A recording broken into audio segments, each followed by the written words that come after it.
Hello everyone, and peace of Christ all of you. Please invite your friends and let us have some good time together.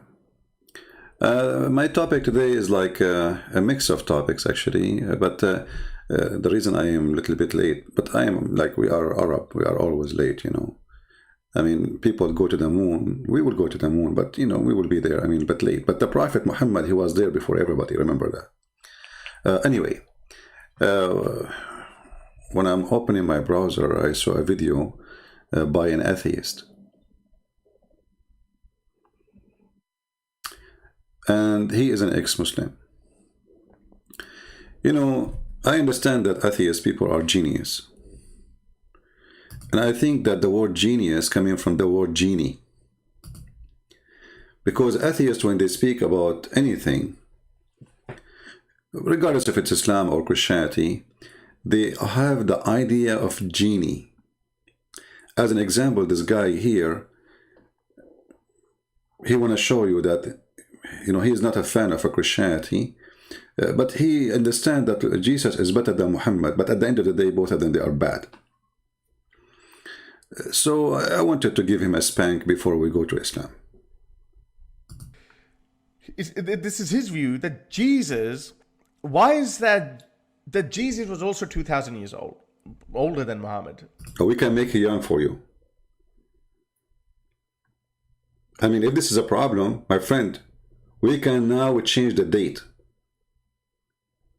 I mean, this is two atheists are thinking. Like, why Jesus is 2,000 years old? I mean, you know what? I never thought about it. That's a good point. You destroy Christianity. I mean, why he is 2,000 years old? How Christians even can answer that? You are a genius, not genius. You are just a genie. Tell us more. I'm really impressed with the intelligence. But his morality is far better than the morality of Muhammad. Why is that? And I'm like, I am sure of that if we pull out any person from ancient times and we put him in this day and age, he'd be like, oh, you guys are bleeding heart tree huggers. What is this crap? Why do you pet your dogs as if it's your son? You know, they will have a different morality. So I would apply the same thing on Jesus as well. But if you look at Jesus's life, you know, he is a far better character than Muhammad. I mean, we can find only a couple of evil verses, like where one of the verses says that I was not sent for peace, I was sent as a sword or something. And then, see, this is how stupid you are. I mean, atheists are atheists, what you can do. Did you even read the verse, you idiot? You see, I call people donkeys just to give them a rank of education. You know? I don't think you are on that level yet. You did not pass that rank. I don't know what the name of the little donkey. If you idiot, you go to the verse, you will see that Jesus is not talking about he killing, Christian killing. You will see that because of me, you will be tortured. Because of me, you will be killed. Because of me, a sword will be on you. But the stupid silly you, and the stupid silly he, and the stupid silly she, they do the same as the Muslims. You cut from the whole story, you cut two words.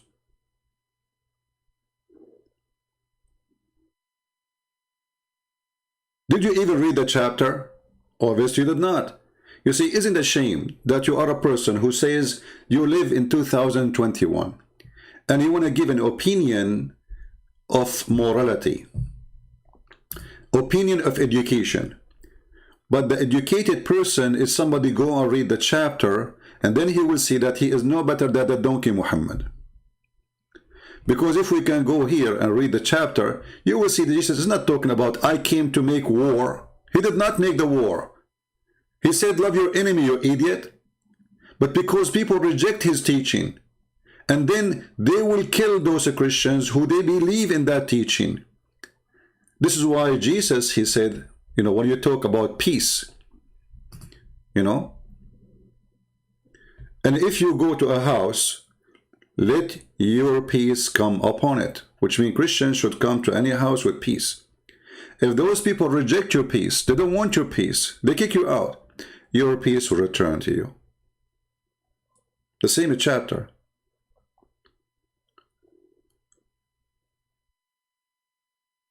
And you will see that Jesus, he sent his disciples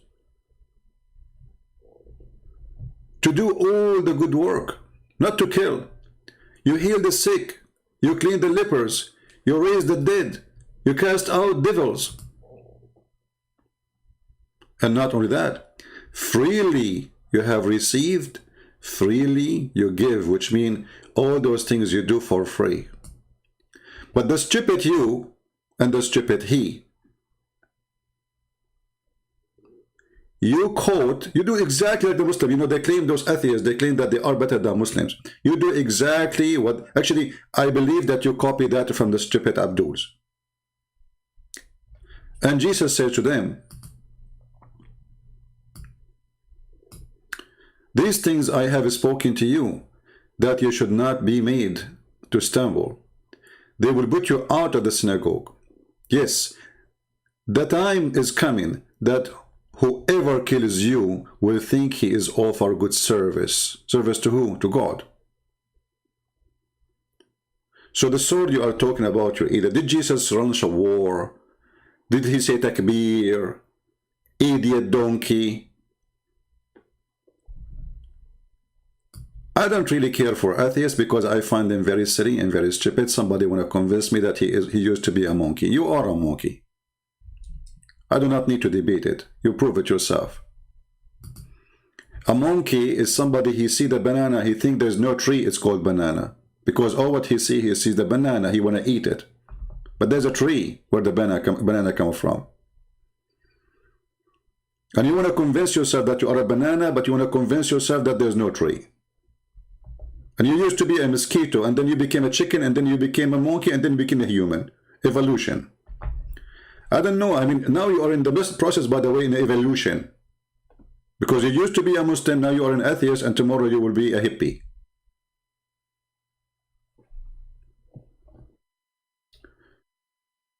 So, sometimes atheists are way worse than even Abduls. You see, actually, the worst criminals in history after Muhammad is atheist. Go and see what the communists did in the Soviet Union. Stalin used to sign every morning 4,000, 5,000 people to be executed every morning. Go and see what they did in China. And they give you speeches about morality and freedom. Nobody is dictator as you are. You see, at least the stupid Muhammad, he come with some rules. If you follow them, you know, you get away with it. With atheists, there's no rules. The dictator, up to him, he do whatever he want. To the point even that they decide to Chinese women, you can have only one baby. This is what we got from your atheism. So a woman, a poor woman, she spent her life, she cannot have any child except one baby. And if she have another baby, she might be executed. What kind of morality your atheism brought to us? Morality for them is just to be hippie and have sex around. But they don't bring us anything good, really. In the same time, you will see how hypocrite they are. If you ask this guy, I'm not trying to insult him, are you willing to have sex with your mother? He will say, no way. Okay, why? Is that atheism thing? Is that the holy book of atheism taught you? As long everybody is an animal, and she is a female and you are a male, then why you say no way? So you claim to be an atheist, but the fact you are taking your morality from us, the good ones, if you have a good one inside you. If I say to you, you are going to have sex with your sister, you say no way. Your daughter, no way. Why? Aren't you an atheist? Hippie? Anyway, we finish with this skit. Let us go to other Abdul. You see, the title of my video is a challenge, open challenge to Allah, aka Allah, aka Allah, aka Muhammad, aka potato, aka tomato.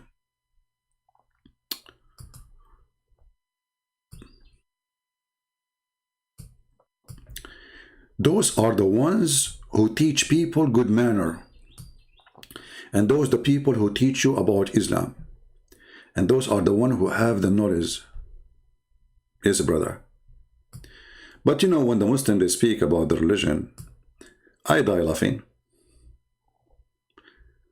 not literally, metaphorically. Hello? Because now somebody will say to me, see, Christian Prince, he said, I die laughing. That means he claiming that he die every day and he come back. And as the same as Jesus, he said, I bring sword. Abdul, metaphorically, I die laughing. So this guy, you know, they call now Yasser Qadi Dajjal, and any sheikh they don't agree with each other, they call them Dajjal, you know, like Dajjal is a title for free, you know, Dajjal in Arabic mean liar, like big liar, like big fat liar, like big, so big, like big, you know, you can imagine how big it is. I cannot describe to you how big he is. So when the Muslim, they use the word Dajjal, they speak about the one who will claim to be the Messiah.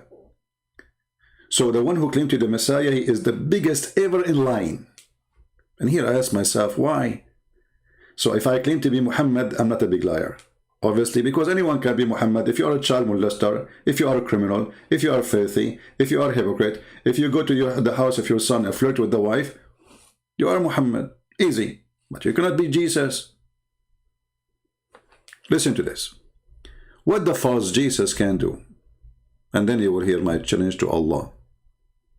You're thinking, what does that have to do with the Dajjal? Why did the Prophet ﷺ say that? Because the Dajjal will come and pretend and claim to be Allah. And he will command the heaven to rain, and it will rain. And he will give life to the dead, and he will do some extraordinary things. Look at this. I mean, have you ever heard of a stupid religion more than this? If you ask this guy, okay, what is Al-Masih al-Dajjal mean? He will say to you, it means literally, the false Christ. Christ, the liar, which means he is pretending to be Christ. Okay. So how he is pretending to be Christ, and by doing that, he is pretending to be God. If in Islam, the Messiah is not God. Are you getting my idea, guys? Are you understand what I'm saying?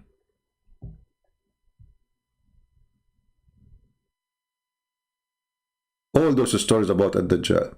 So Ad-Dajjal, he is the Muslim. They don't call him Dajjal. They call him. You see in the translation here. This is a false translation. They say the Antichrist. Muslims don't believe in such a thing, Antichrist. That is a stupid Photoshop to their books. Dajjal is the false Messiah, not Antichrist. All right, that's a very false translation. So, if the Dajjal is the false Messiah, how by claiming to be the false Messiah, automatically he claimed to be Allah? Any Muslim can tell me? Especially the one who is worried about him, and the one who will follow him is the Muslims.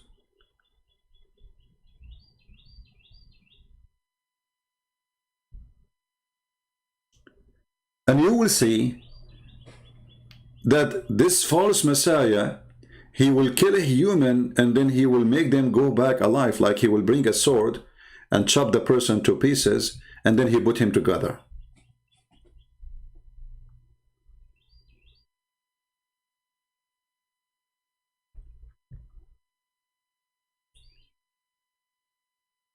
So when you claim to be the Messiah, you are going to try to convince people that you are the Messiah. So what you do extraordinary things nobody can do, because this is what the Messiah does. See, he is not doing what Allah do, because Allah can do nothing. What is the difference between the Antichrist and the false Christ? Well, the Antichrist is not a person claiming to be Christ, you know. The Antichrist is somebody you know, will, let us say, power of people will gather around him, and he will be fighting everything Christ stands for, everything Christ taught, everything Christ, the faith of a Christ, let us say. So Antichrist, the Bible says, who is the Antichrist? Is the one who denied the Father and the Son. So there's Antichrist as a person, and there's an Antichrist of a belief. But the belief is present the person. The one who denied the Father is the same one who, and denied the Son, is the same one who followed the Antichrist, and the Antichrist himself, he believed in that. Or let us say, he promoted that. So, in Islam, there's no Antichrist. There's a person who will come as a false Messiah.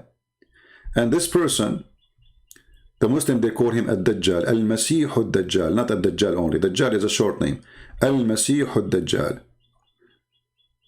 Messiah, the false Messiah.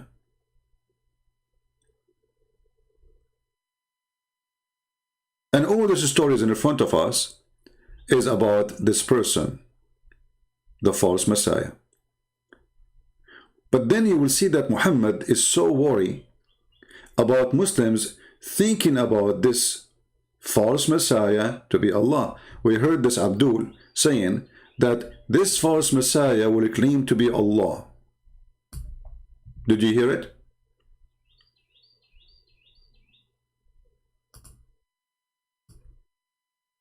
He is not just a person who will come and do, let us say, miracles, powerful things. No, no, no. He is not going to establish even a new religion. He will claim to be the God of Islam. So, by claiming to be the Messiah, and this is here you see the stupidity of the founder of Islam. How the person claiming to be the Messiah, and how that automatically make him claiming to be Allah. Do you see the stupidity here? Because if the Messiah is a messenger in Islam, and the guy, he said, I am the Messiah. So the Muslims, even if they accept him to be the true Messiah, they accept him as what? As a prophet of Allah. Do you see the stupidity? The confused Muhammad, the false Muhammad, he mixed information together, proving to us that in a certain point Muhammad, he wanted to be a Christian, believing that Christ is God. Or he was trying to adopt the idea to be Christian. When the Christian rejected him, he became a Jew. When the Jew rejected him, he became a Sabian. So he tried his best to have a group to support him. Remember, he started with nothing, right? And his wife Khadija, if you remember, when Muhammad first time been squeezed like mayonnaise and no mayonnaise came out when he came from the cave, his wife Khadija, she took him to a priest. The Muslim, they say that Khadija, she was not a Nasara. Nasara is a Christian sect, which is like Jehovah's Witnesses, false Christian sect. Heresy. If Khadija was not Christian sect, false sect, why she took him to the priest? Because if she is not, then she is pagan, and then she will take him to a monk who is a pagan monk. Somebody he do witchcraft maybe. But she did not do that. She took him to a priest. Why she did that? Because obviously she is a person belong to this priest faith. Especially he even is he used to be a pagan, which means if he is a person who left paganism and he became Nasara, then the people around him, his family, they will reject him because he left the faith, he changed his faith. This is what happened usually. But she did not reject him, she approved him, and you will see that Muhammad is always with Waraqah, and Khadija herself is the one who took him to Waraqah as if he's a kid.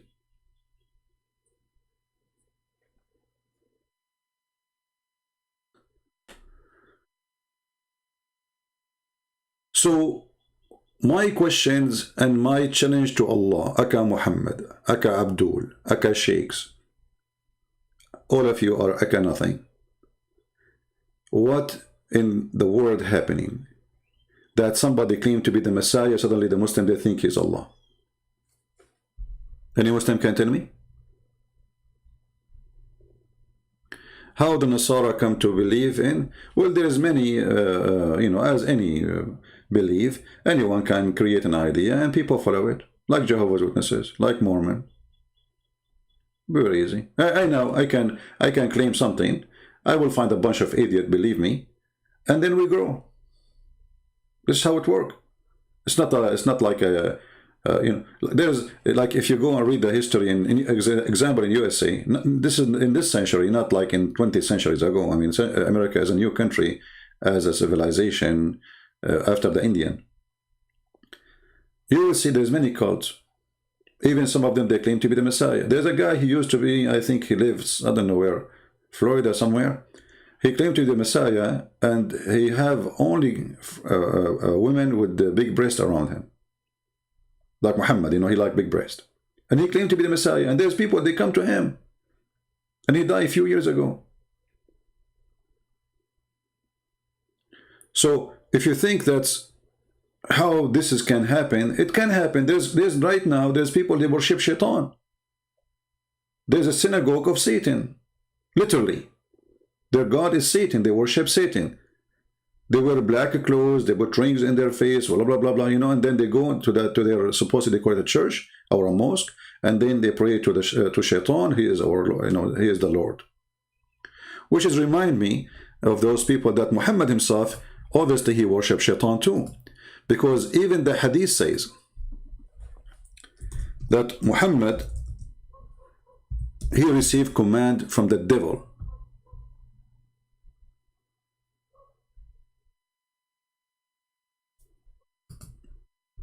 Do you see it? Muhammad, he said, there is none amongst you whom is not attached to the form of a jinn or a devil. They, the companion, they said to him, are you with you too? Thereupon he said, yes, with me too. But Allah, he helped me against him, so I'm safe from his hands, and he does not command me but good. Do you see it? So we have a guy who say loud and clear, I receive command from Shaitan. And the claim is that Shaitan is good. See, this is a good Shaitan, brother.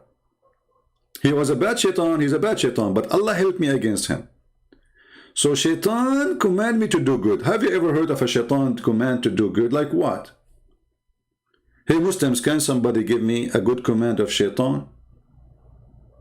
I want to learn one.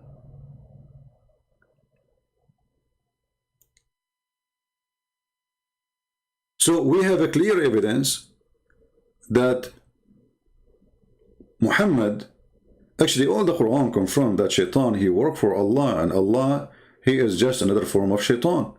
You know, if you go and see, who is the one who spread enmity between you? Who is the one?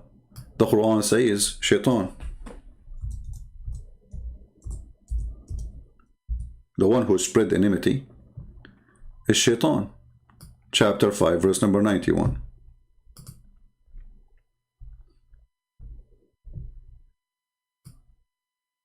You see it? The same chapter saying that the one who spread enmity is Allah. Can you believe it? Twice. In the same chapter, it says it twice that Allah, he spread hatred and enmity. And in the same chapter, it says once that Shaitan, he spread enmity. So Allah, he went twice to one.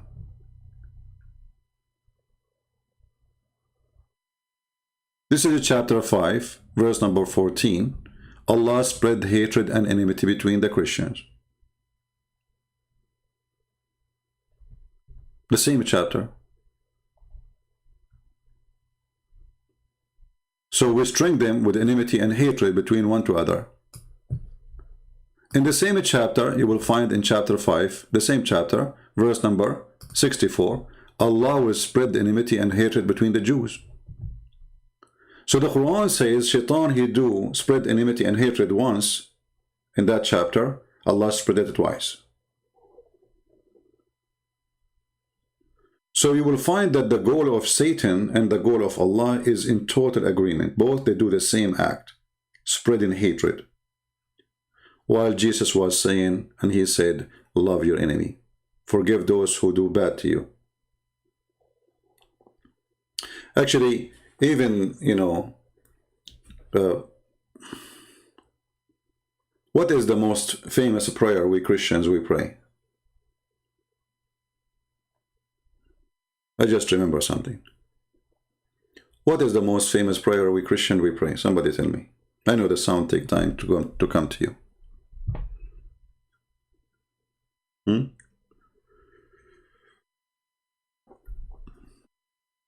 There's a famous prayer we pray. Our Father art of heaven. If we go to our Father art of heaven and check the prayer, you will see right away there's a condition. And the condition is you have to forgive, right? You have to forgive. If you don't forgive, you don't receive forgiveness.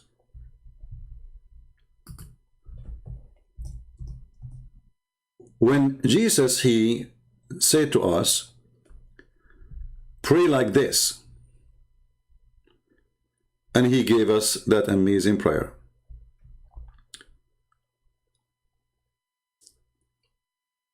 Can Allah give Muhammad a prayer equal to it, or even better?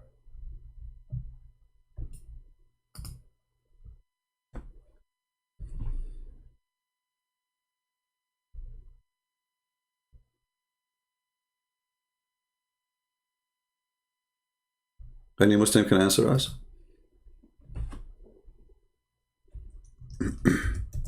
Can Allah come with something equal or better?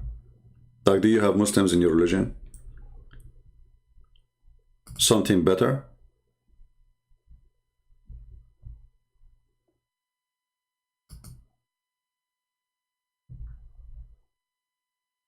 If there's any Muslim, he can give us an answer. Please help us. Because a prayer of a religion present the religion. What I see that Muslim prayer is nothing but cursing, insulting, hateful, hatred, anger. Like now they are praying to Allah to destroy the Jews. And as always, they always do that.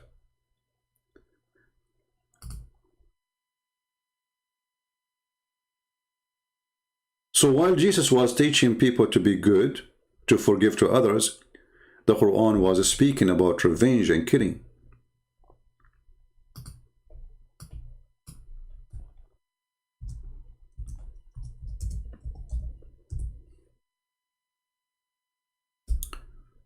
If we go here,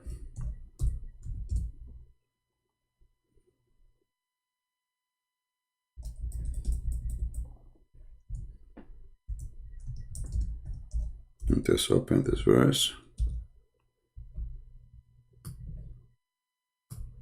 All of Islam is about hatred and revenge.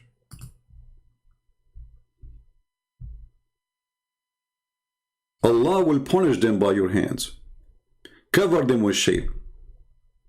And that victory will heal the breast of the believers. How much hatred in their breast.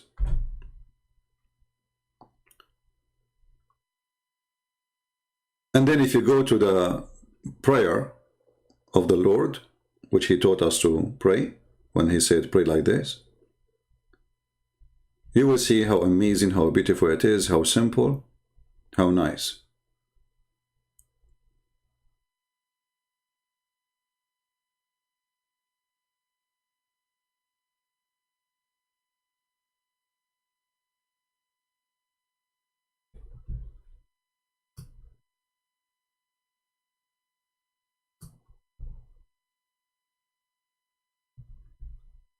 The prayer of the Lord does not fit with the prayer of Allah.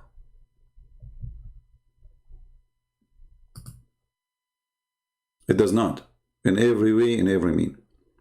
However, actually, I remember that Muhammad, he wanted to be, you know, Muhammad always is a thief. Muhammad always is a thief. So once Muhammad, he was asked how to be healed from illness, and he started quoting the same prayer which is our Lord he taught us, which is proving again that Muhammad is nothing but a fraud and a scam. If we ask the Muslims, can we find the Lord the prayer in your books, your prophet reciting it? Vengo, you want to answer me? Okay, who's holding you, Vengo? You want to call me in Paltalk? If there is any Muslim would like to call me in Paltalk,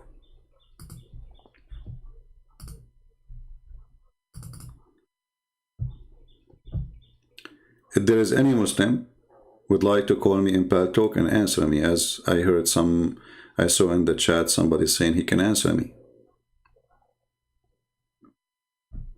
I'm opening my Paltalk now to give you an opportunity to prove us wrong.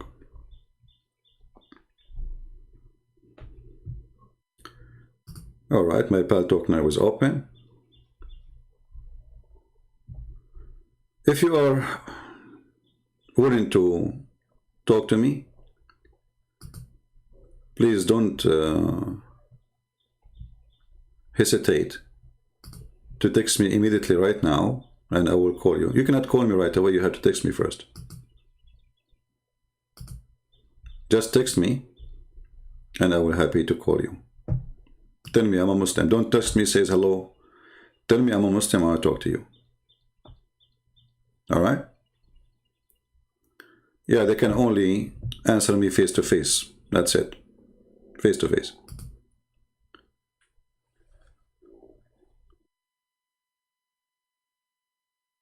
So the prayer of Muhammad is nothing but evil. And when Muhammad, he speak about the Dajjal, which is our topic, and we showed you how this person, he mentioned the Dajjal, which is supposedly the false Messiah. But yet he is so worried, and he's a prophet worry, that people will believe that the false Messiah is their God Allah. And the question always comes to us, why? Why the Muslim will think that the false Messiah is Allah when the person is claiming to be the Messiah? Please focus with me in the topic. Don't, always when you want to ask me a question, when I say there's any question we are done, you can give me questions that have nothing to do with topic. Because I'm not against you to ask you questions, but in order to answer a question that have nothing to do with the topic, we have to stop and switch. Right? So just try to make your topic now same my topic. When we are done, if we say who have a question, have nothing to do, we are done, you can give me your question. So I'm asking the Muhammadans, what is the reason for the Muslims to believe that the one who say I am the Messiah, that he's Allah? He is not saying I'm Allah, he's saying I am the Messiah. That's why you call him the Messiah Dajjal. Unless you are saying that when he say I am the Messiah, automatically he become Allah, your God.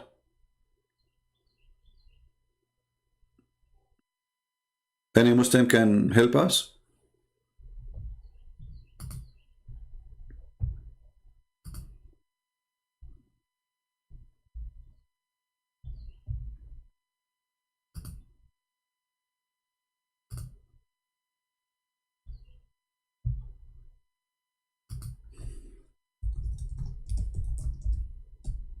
Anyone?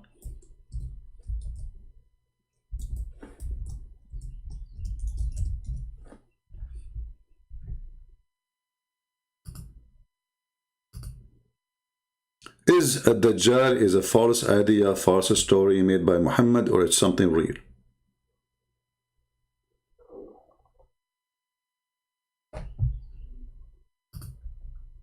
My Paltalk is open. If you are a Muslim and you are serious, you want to talk to me, feel free. I'm willing to listen.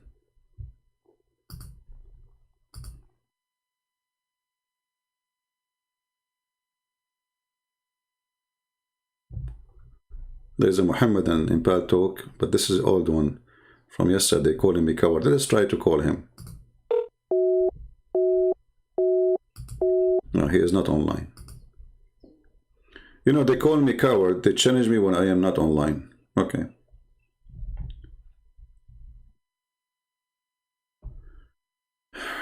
Protection, you are the Messiah? Well, you are not. I can prove it very easy. Here we go. I will give you a banning from my page. Well, can you come back? Protection. You just said you are the Messiah. If you are the Messiah, you do what the Messiah can do. I just blocked you in the chat. Come back if you can. You see, the real Messiah, they killed him. He come back even from the tomb. You stupid you, we just block you from the chat, you cannot come back. You remind me of Ahmad Mirza Ghulam. He claimed to be the Messiah. Second day, he found like 500 people in front of his house, and they are wheelchair, the blind, the one who have no hand, the one who cannot see, the one who cannot talk, all kind of ill people. And they said to him, if you are the Messiah, here we go, show us. He closed the door and he went to his bedroom. He slept under the bed.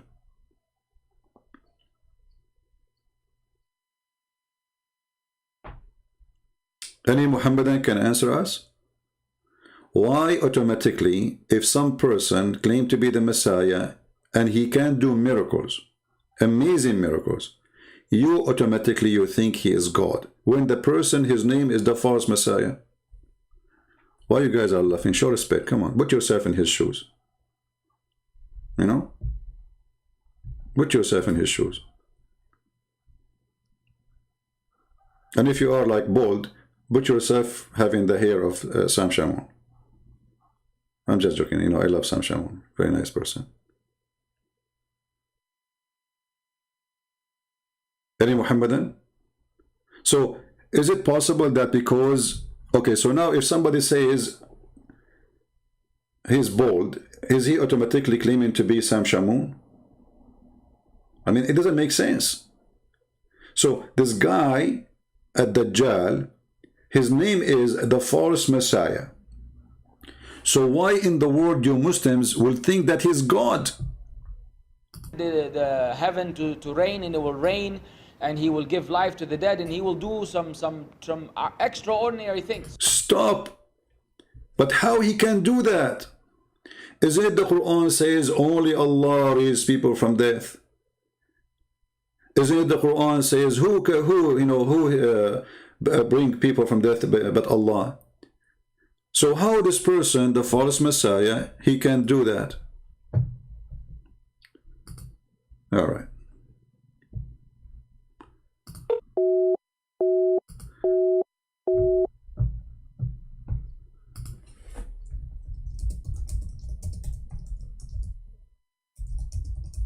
Mr. Ahmed, the one who texted me, add me to your list, maybe I can call you, because it's not working.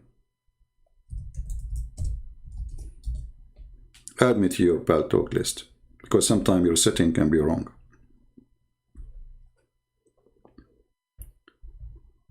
Any Muslim can tell us what is, this is a challenge to Allah. If only Allah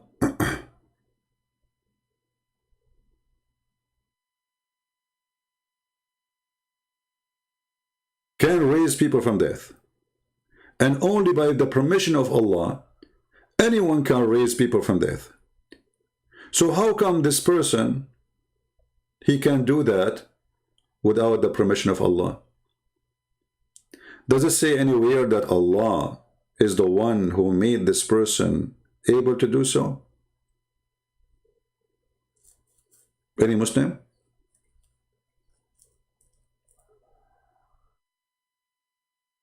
Even the story says that this person, he can cut a person to pieces and then he put him together.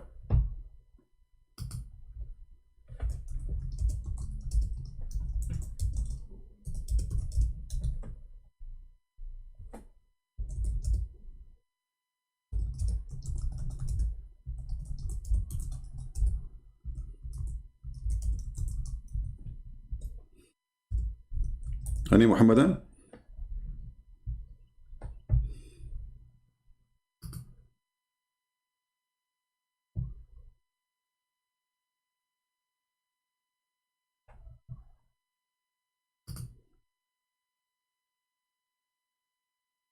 Who is the one wearing burqa? You see, the Muslims, all of them, they come with excuse saying we debate Christian Prince only face to face. And I say to them, I don't go anywhere. I sit in my place, in my home, drinking my coffee. Here we go, it's my coffee. And you drink your camel urine, and we can debate. What this challenge is about. This is an act of cowardness, avoiding what will happen after. A person who he trusts his God, that he have answer, there's no need to say face to face. I mean, here we go, we are talking. And not only that, here we can show reference, not like an over a table and you talk, I talk, and philosophy.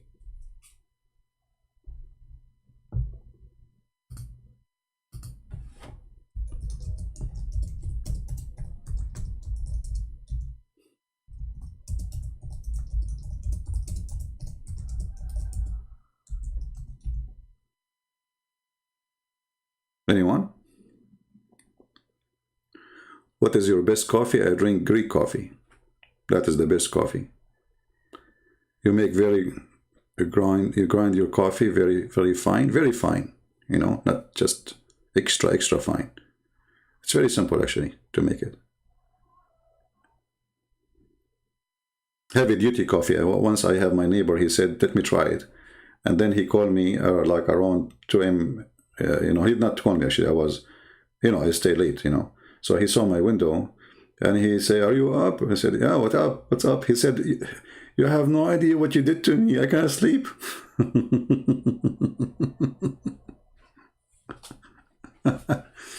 So Muslims, drink your coffee and try to think about it.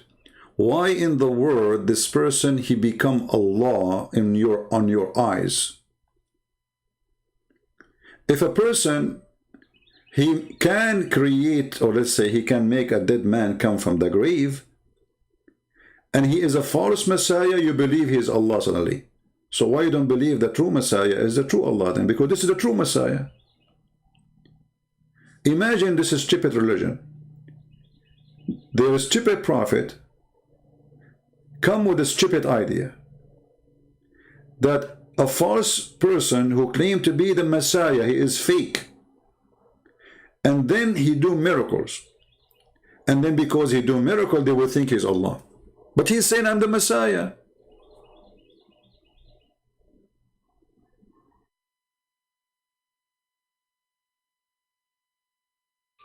And as long you Muslim, you say that nobody can do such a thing like, you know, to give life except by the permission of Allah. Did Allah give the permission to the false Messiah to raise people from death? Who is a Muslim want to answer me? Anyone?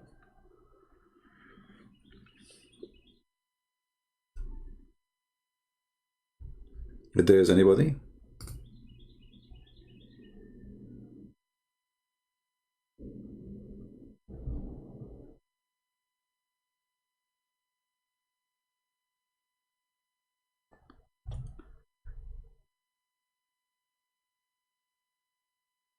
We don't use Skype, we're using Paltalk.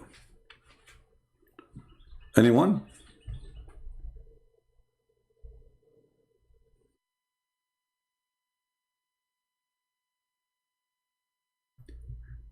Let us see some of the miracle of the false Messiah.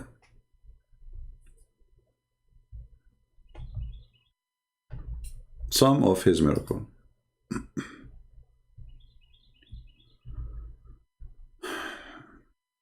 Unbelievable.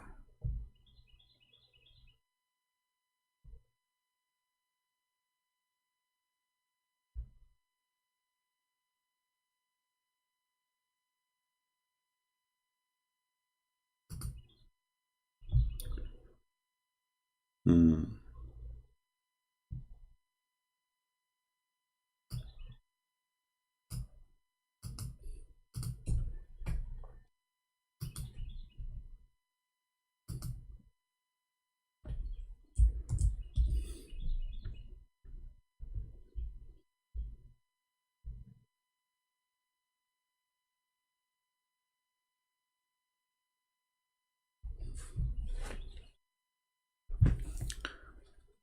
Where is the Dajjal? Let us see the Dajjal.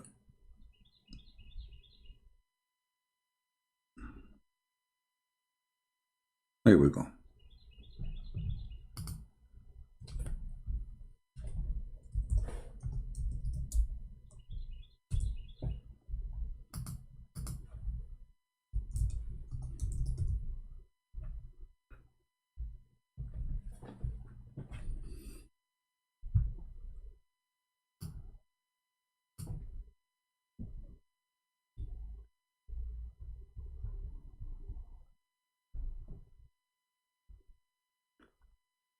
What the false Messiah would do?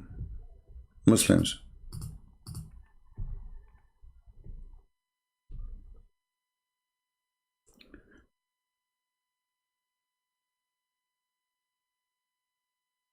Anyone have an idea? Is it true that this person, he will order the rain to come down and the rain come down? He will order trees to come out and trees will come out.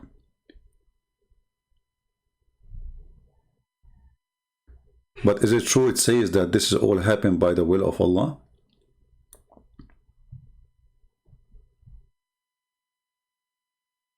Is that by the will of Allah?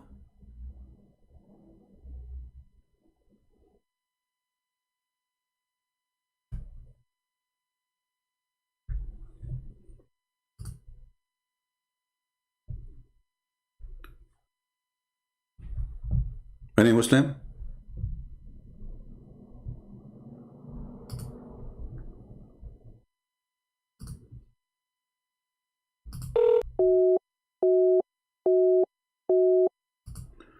Well, for some reason, Ahmad, it says you need to update. I don't know, the update thing. I don't know what's wrong with this bad talk. Some people, their call go through, some people, they don't go through. I'm not sure really.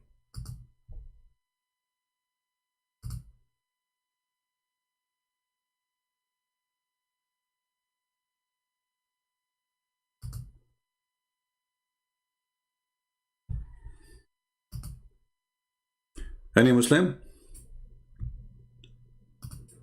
Who is the one going to give the Dajjal the power to the point he do what Allah do? And remember that Dajjal is claiming to be the Messiah. And remember that your Muslim will think he's Allah. And remember, he looked like a man. Yet remember that you will think he's Allah. Abu Bakr reported that the Prophet saying, the terror of Ad-Dajjal, not the Antichrist, will not enter Medina at that day, and it will have 7 gates. Muslims, at that time, the Medina will have 7 gates.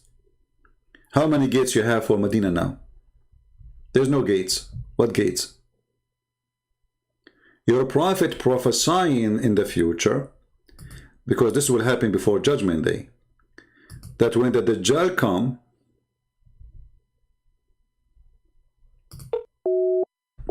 yeah, still not working. I don't know what's happening. I don't know. When the Dajjal will come, you know what? I will try to update my Paltalk, but it says from their side it's need to be updated, not from my side. But I will just do it for the sake of maybe. You never know.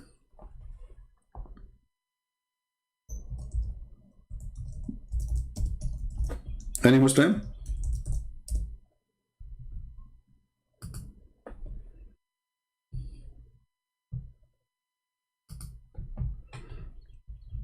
Let me delete my Paltalk for a moment, install it again. Maybe the problem from my side, I'm not sure. You know, this stupid program. And if we use Skype, the problem with the Skype is there's no good control. When I receive a call from somebody and the Muslim, they see that he is almost leaving Islam, right away they will start calling by hundreds to drop the call. Same time, I get like tens of thousands of text messages from people I don't know and saying, hello, how are you? Let me install it again.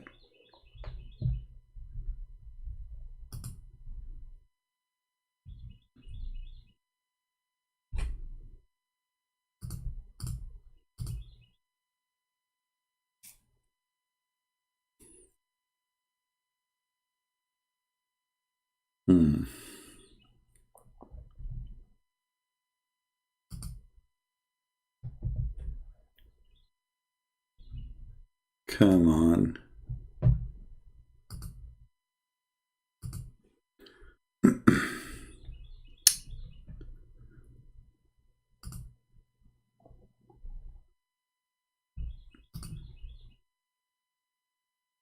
This program used to be the most perfect program actually for chatting.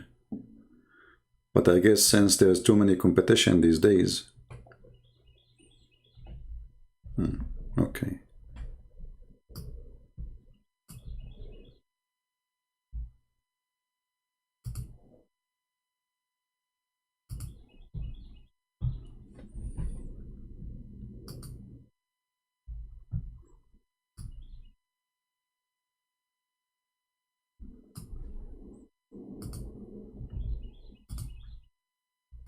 We're trying to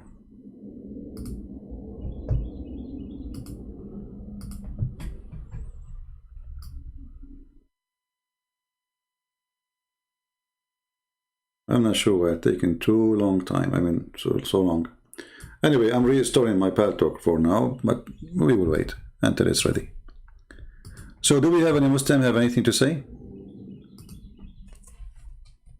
You will notice that everything Muhammad he said about Ad-Dajjal is a fiction.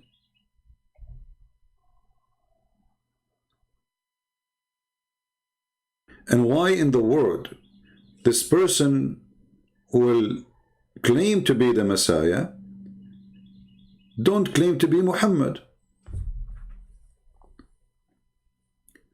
And why the Messiah is coming back and not Muhammad coming back?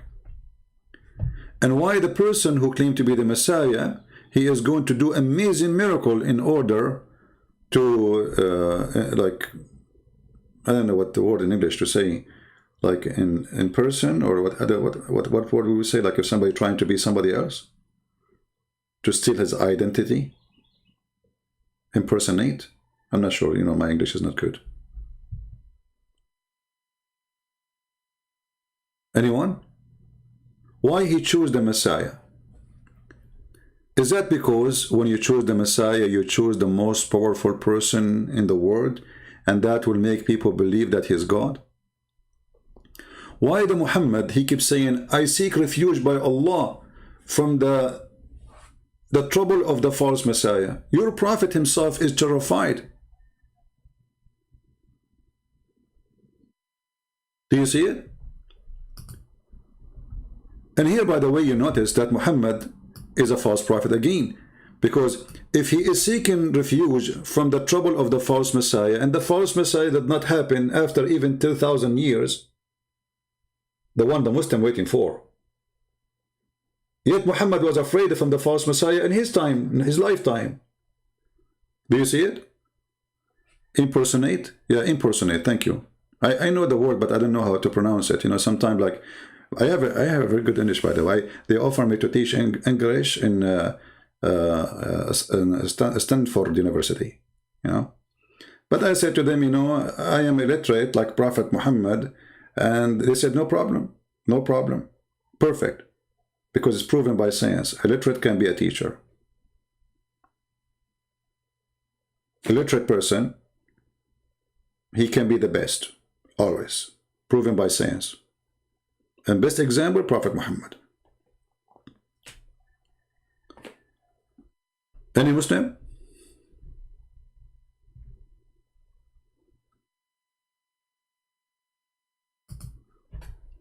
You come to the conclusion that my Paltalk probably not working? Don't think about it too much, man. I just installed it, and now we said that already. So Muslims, why Muhammad is afraid of the false Messiah?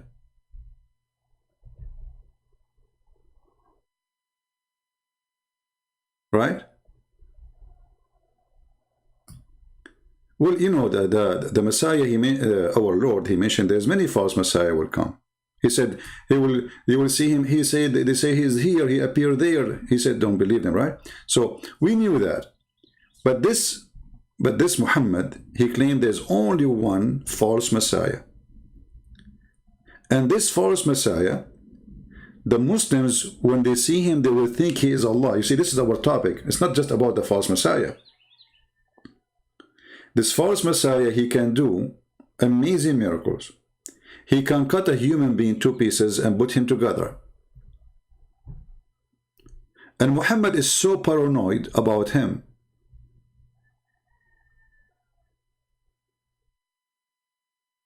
To the point he is afraid that the false Messiah will come in his time. Was Muhammad a prophet? Muslims, they say yes. So how he keeps saying, I seek refuge from this and this and this, and he count the false Messiah? Muhammad will be witnessing the trial of the false Messiah? You see, I seek refugee.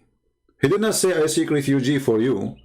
I seek refugee. Muhammad himself is paranoid. He is so afraid that the Messiah will come in his time. He was so paranoid about many things he said. As an example, the people of Gog and Magog. Once he woke up from the sleep and he says, we for you Arab, because the Gog and Magog, they open a hole like this, and he made a hole in his hand using his fingers.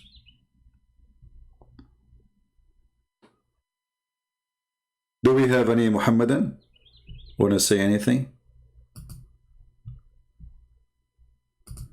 Let me see if Paltalk is ready to install.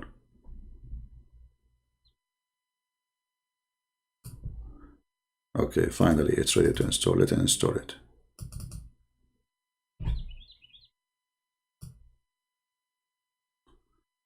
Well, we hope this will fix it.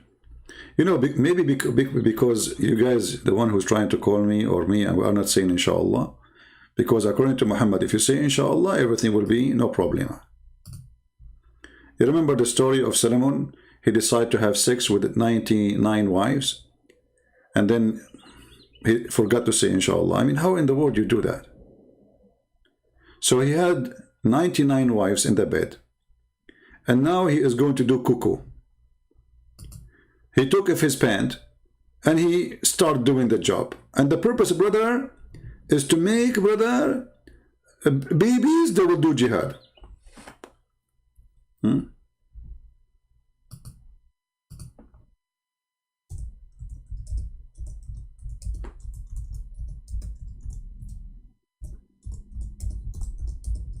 And then Allah, because he forgot to say inshallah, after having sex with 99 women, Allah, he made him have half baby. Now the story about the numbers, every hadith give you different numbers. Some say 70, some they say 99, some, I mean, depend.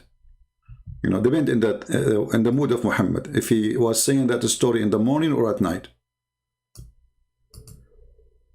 Actually, we can search for the story. Hold on. I'm installing Paltalk. I'm reinstalling again. Just hold on. Here we go. Paltalk is done. We will open it.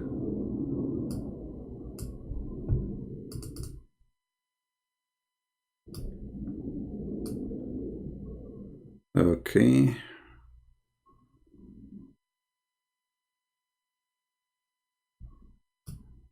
So according to Muhammad's story, as you see on the screen, Muhammad said, not me.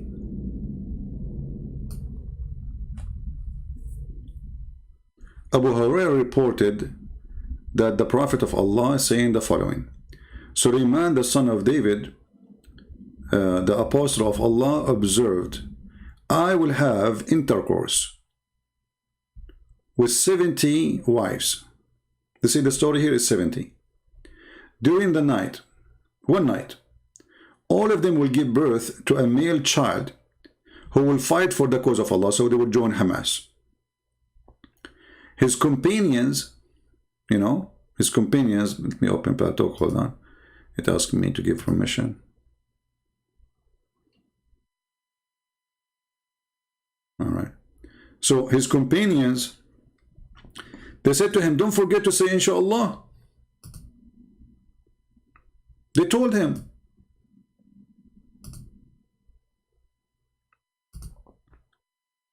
But Sulaiman, he did not say inshallah. Big mistake. How you start using your penis without saying inshallah? A good Muslim believer, he don't do that. Any truthful Muslim, he will never use his pistol without saying inshallah. So this Sulaiman, a'udhu billah, he start shooting 70 women in the bedroom, and his target is good target for the cause of Allah. But my friend, even if it was for the cause of Allah, you have to say inshallah before the intercourse. So when his companion, they said to him, don't forget to say inshallah. So, but he forgot, And none of his wives gave a birth to a child, but one, she gave birth to a premature child. Look at this madness.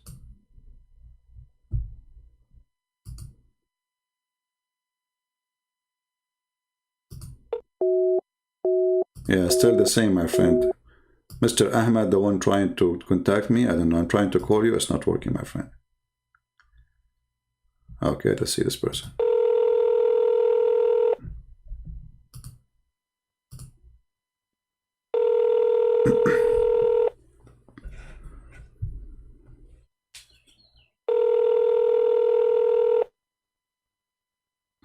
Answer, Mr. Ayub.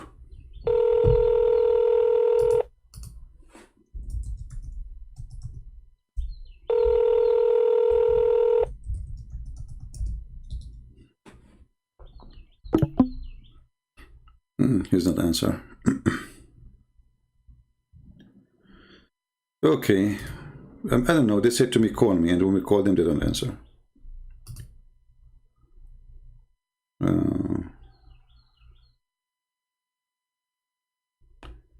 Somebody's asking, can you refute a Muslim about Jesus does not know the hour? Well, the answer for this very simple. You see, if you read the same chapter where Jesus said, only the Father know the hour, but Jesus, he said, when those things happened, I will come. So he knew the hour. But what Jesus is saying, the announcement of the hour is only for the Lord, your Father. The Lord, the Messiah, saying that my Father, your Lord, he will announce it. And he is the one who make the decision. But I am the one who do the judgment. So in Christianity, the Trinity is very simple. The Father, he gave the Son. Let us say, we divide the responsibility. I decide, I announce my decision about the hour. You do it.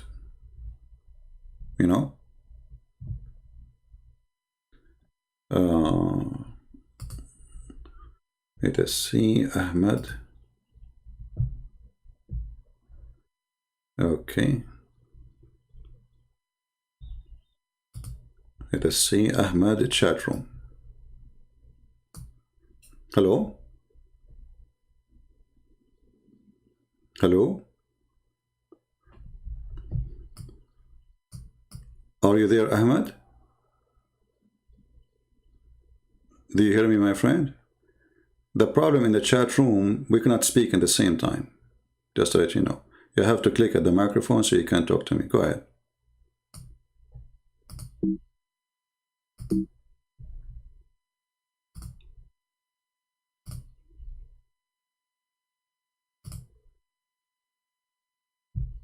Are you there? Well, obviously, this is not working. Let us see Mr. Ayub again.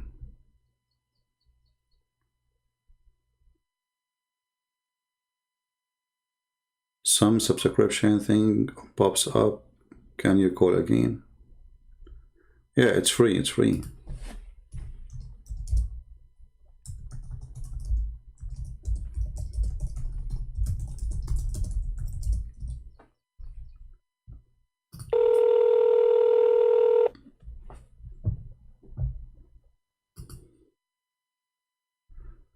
Hello? Hello? Hello? Yes, Mr. Ayub, you are live on air, my friend. What do you want to say to us? I don't know if you were listening to the topic. Did you listen to the topic? We are live on air. Yes, I just joined in. All right. So what do you think about the Dajjal story? What is the story? Why the Muslim will think that Dajjal is Allah when he comes second time, when he comes at the end of the time? No, Muslims don't think that. Muslims don't think that? Who Where you said? get that from? Okay, I want you to listen. No, look, listen. Okay. I will explain it to you, yeah? Okay, before you explain, let's make it clear for Okay. you. Okay, before you explain, because we don't want to waste our time and your time, my friend. So listen to this video. This is your brother. He is a sheikh, and he's explaining what will happen that people will think he's Allah. Why? Because simply this person, obviously, he will do a lot of things, and there's tons of videos on the internet. You can watch them, and even I can show you what your prophet said. So let us see what this person will say. Dajjal will come and pretend and claim to be Allah, and he will command the heaven to rain, and it will rain, and he will give life to the dead, and he will do some extraordinary things. Did you hear it? The Dajjal will come and he pretend to be Allah. What do you say? Wait, it's I have delay. You did not hear the sound of the person? No, wait. Okay, hold on. I think I need to play on my phone. Oh, no, it's okay. I will make it work for you. Hold on. I think because I'm using my microphone, I have to unblock my that will be a problem if I do that. Let us see. Okay, you know what? Forget about this guy. Let me show you what your prophet said. Did your prophet say that he's afraid that the Muslim will think he's Allah? I don't think so, no. All right. No. I will give you a hadith. You can open it on your side if you want. Or you can see it in my screen if you want. Just to be sure to mute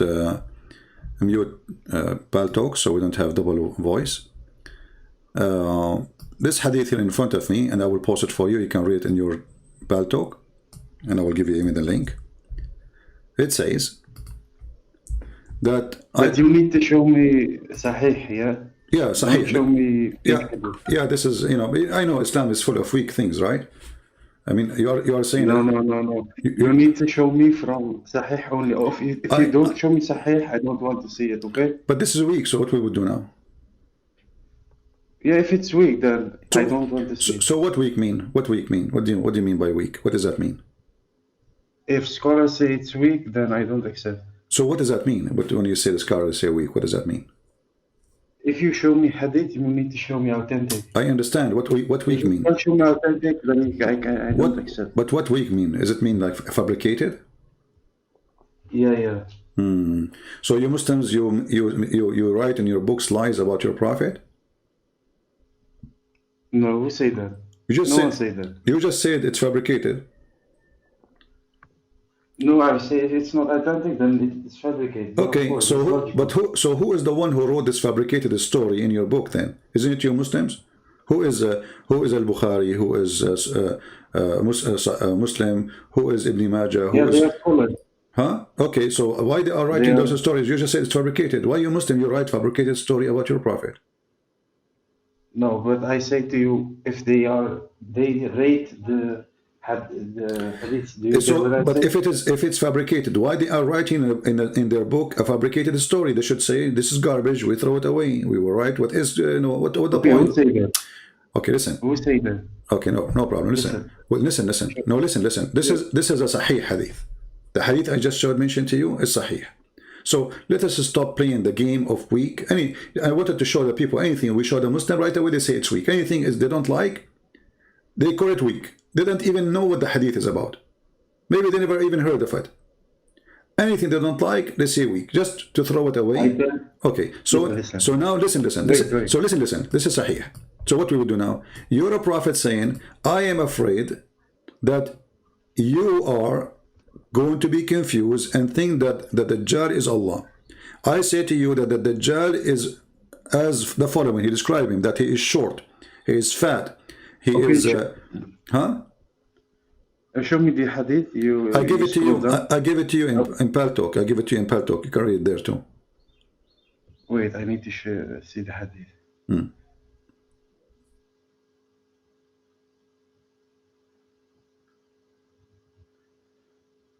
Okay, the Prophet ﷺ said, I have told you so much about it. Well, yeah, this is a description of the Dajjal. What's the problem with that? Exactly. But Muhammad saying the difference between him and Allah is just one eye. Yeah, no, no, you don't understand. See, the what we think is that when the Antichrist come back, that the Jews and the Christians, especially the Jews, because they believe in the Antichrist, so they believe that it's God. Do you get what I'm saying? But no, my friend, Muhammad is speaking to the believers, not to the Jews, not to the Christian. And the Jews don't believe in the Antichrist. No, The Jews, you don't understand. no, I understand. Read hadith carefully. Muhammad is speaking to the Jews or the Christians or to the Muslims. He's speaking to the Muslims.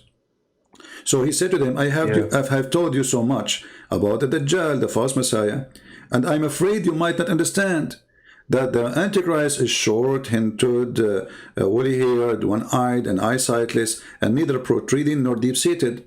If you are confused about him, know that your Lord is not one-eyed. So what he's afraid of that the Muslims are confused because Allah and the false Messiah, they look exactly the same. So Muhammad now is giving you... No, it doesn't say that. What, it doesn't say that. Well, what do you mean? It's in front of you. Okay, what the difference between the false Messiah and Allah? My friend, the Messiah is a human, correct? The false Messiah is a human. Yeah. The real Messiah, the real Messiah, according to Islam, he is just a human. He is not God, right? Yeah. Okay. Sure, yeah. So the false Messiah is claiming to be the Messiah. So why Muhammad he's worried about you Muslim thinking that Allah is the false Messiah when he's a man? Because you don't understand. Look, listen. I will explain. Explain. When the false Messiah comes back, look.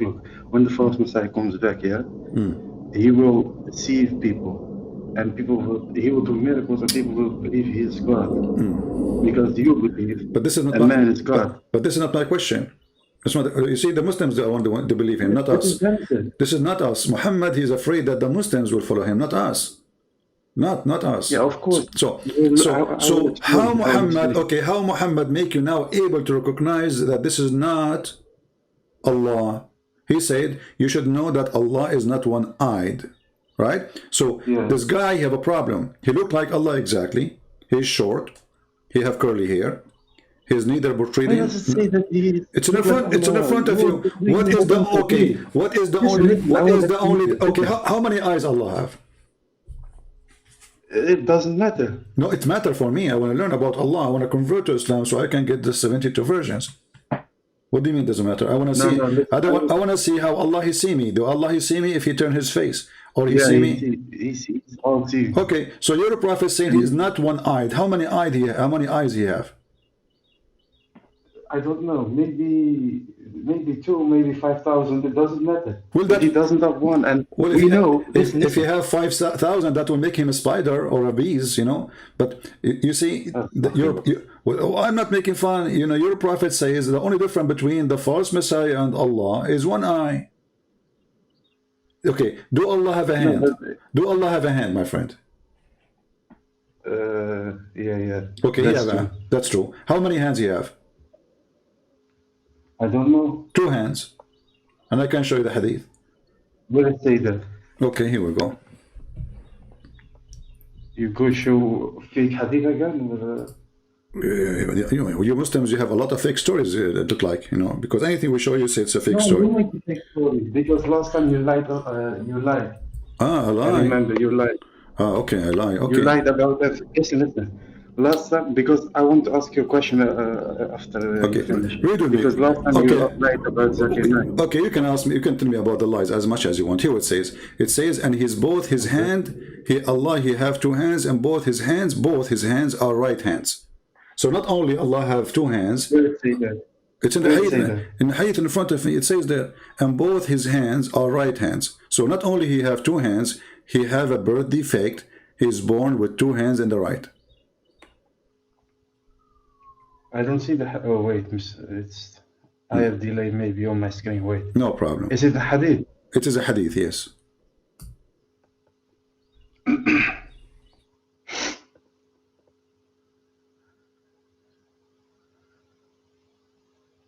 Wait, okay, I see it now. Okay, those were just.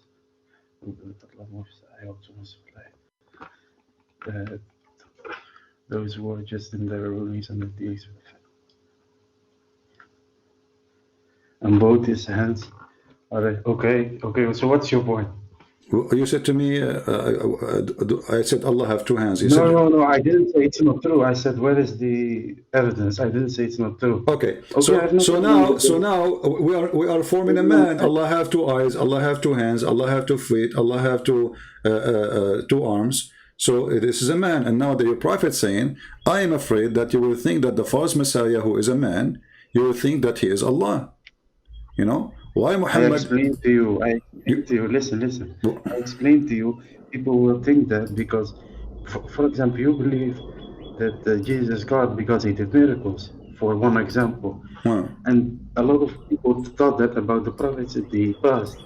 So that's why when the Antichrist come back, people like atheists and Jews Okay. and Christians and even Muslims. No are problem. not- Listen. I'm listening, Listen, my friend. But your prophet, he did not tell them you recognize him because he have bad miracle, or he said the only difference between them is one eye. You should know that your God is not I one didn't eye. say that that's the only difference. He said that. He said that. didn't say Okay, that. from That's your own all interpretation. the description, isn't it enough to tell them that he is short, etc.? Why you are comparing him to Allah's eyes?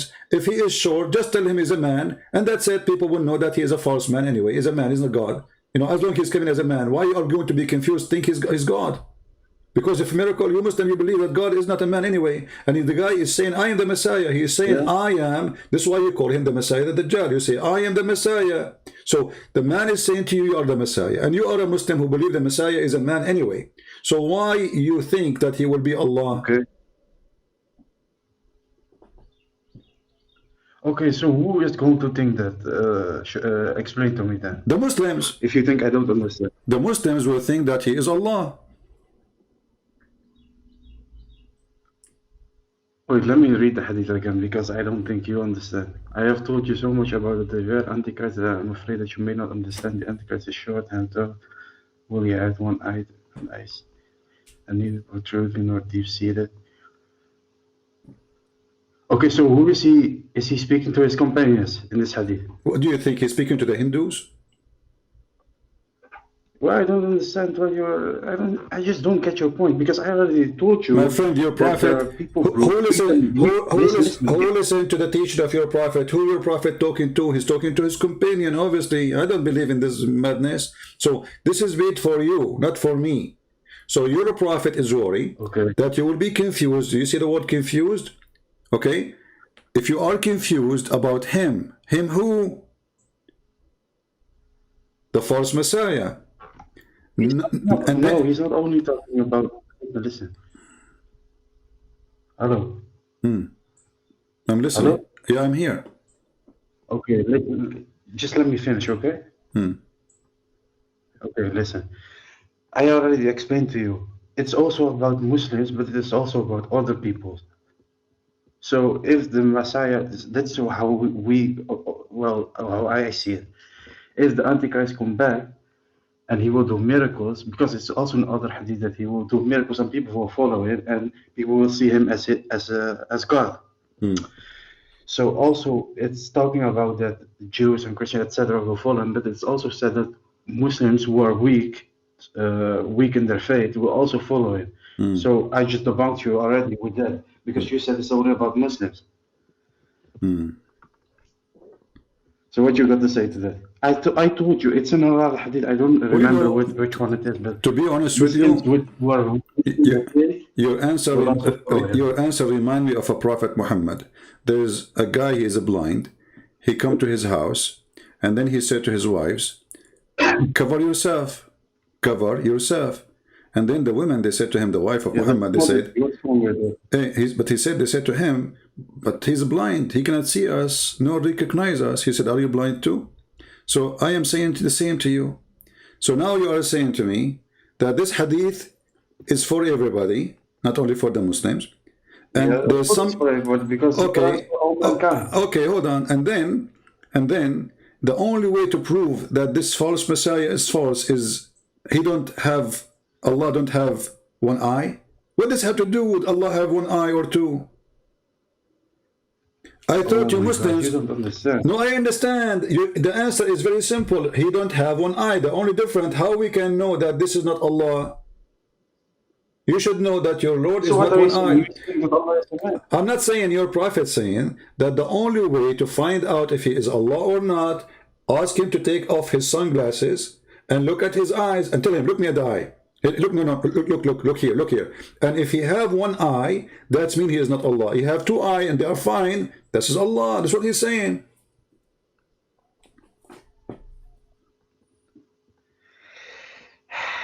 I explained to you, but okay, you know what? That's your interpretation. Okay, is there any? What is the interpretation for this from Okay. other people? There's no. Okay, hold on. I will make it simple for you. The Messiah, the false Okay, Messiah, he can cut a person into two pieces and make him alive again. How he can do that? Well, by the power of God. So the false Messiah worked for Allah. What? What are you talking about? You just say to me. Are you talking about the false Messiah or the real one? I just say to you how the false Messiah can cut the pieces, a person two pieces, and he put him together again. You said the power of God. Yeah, of course. Okay. How else? So Allah, he gave him the power to do so, correct?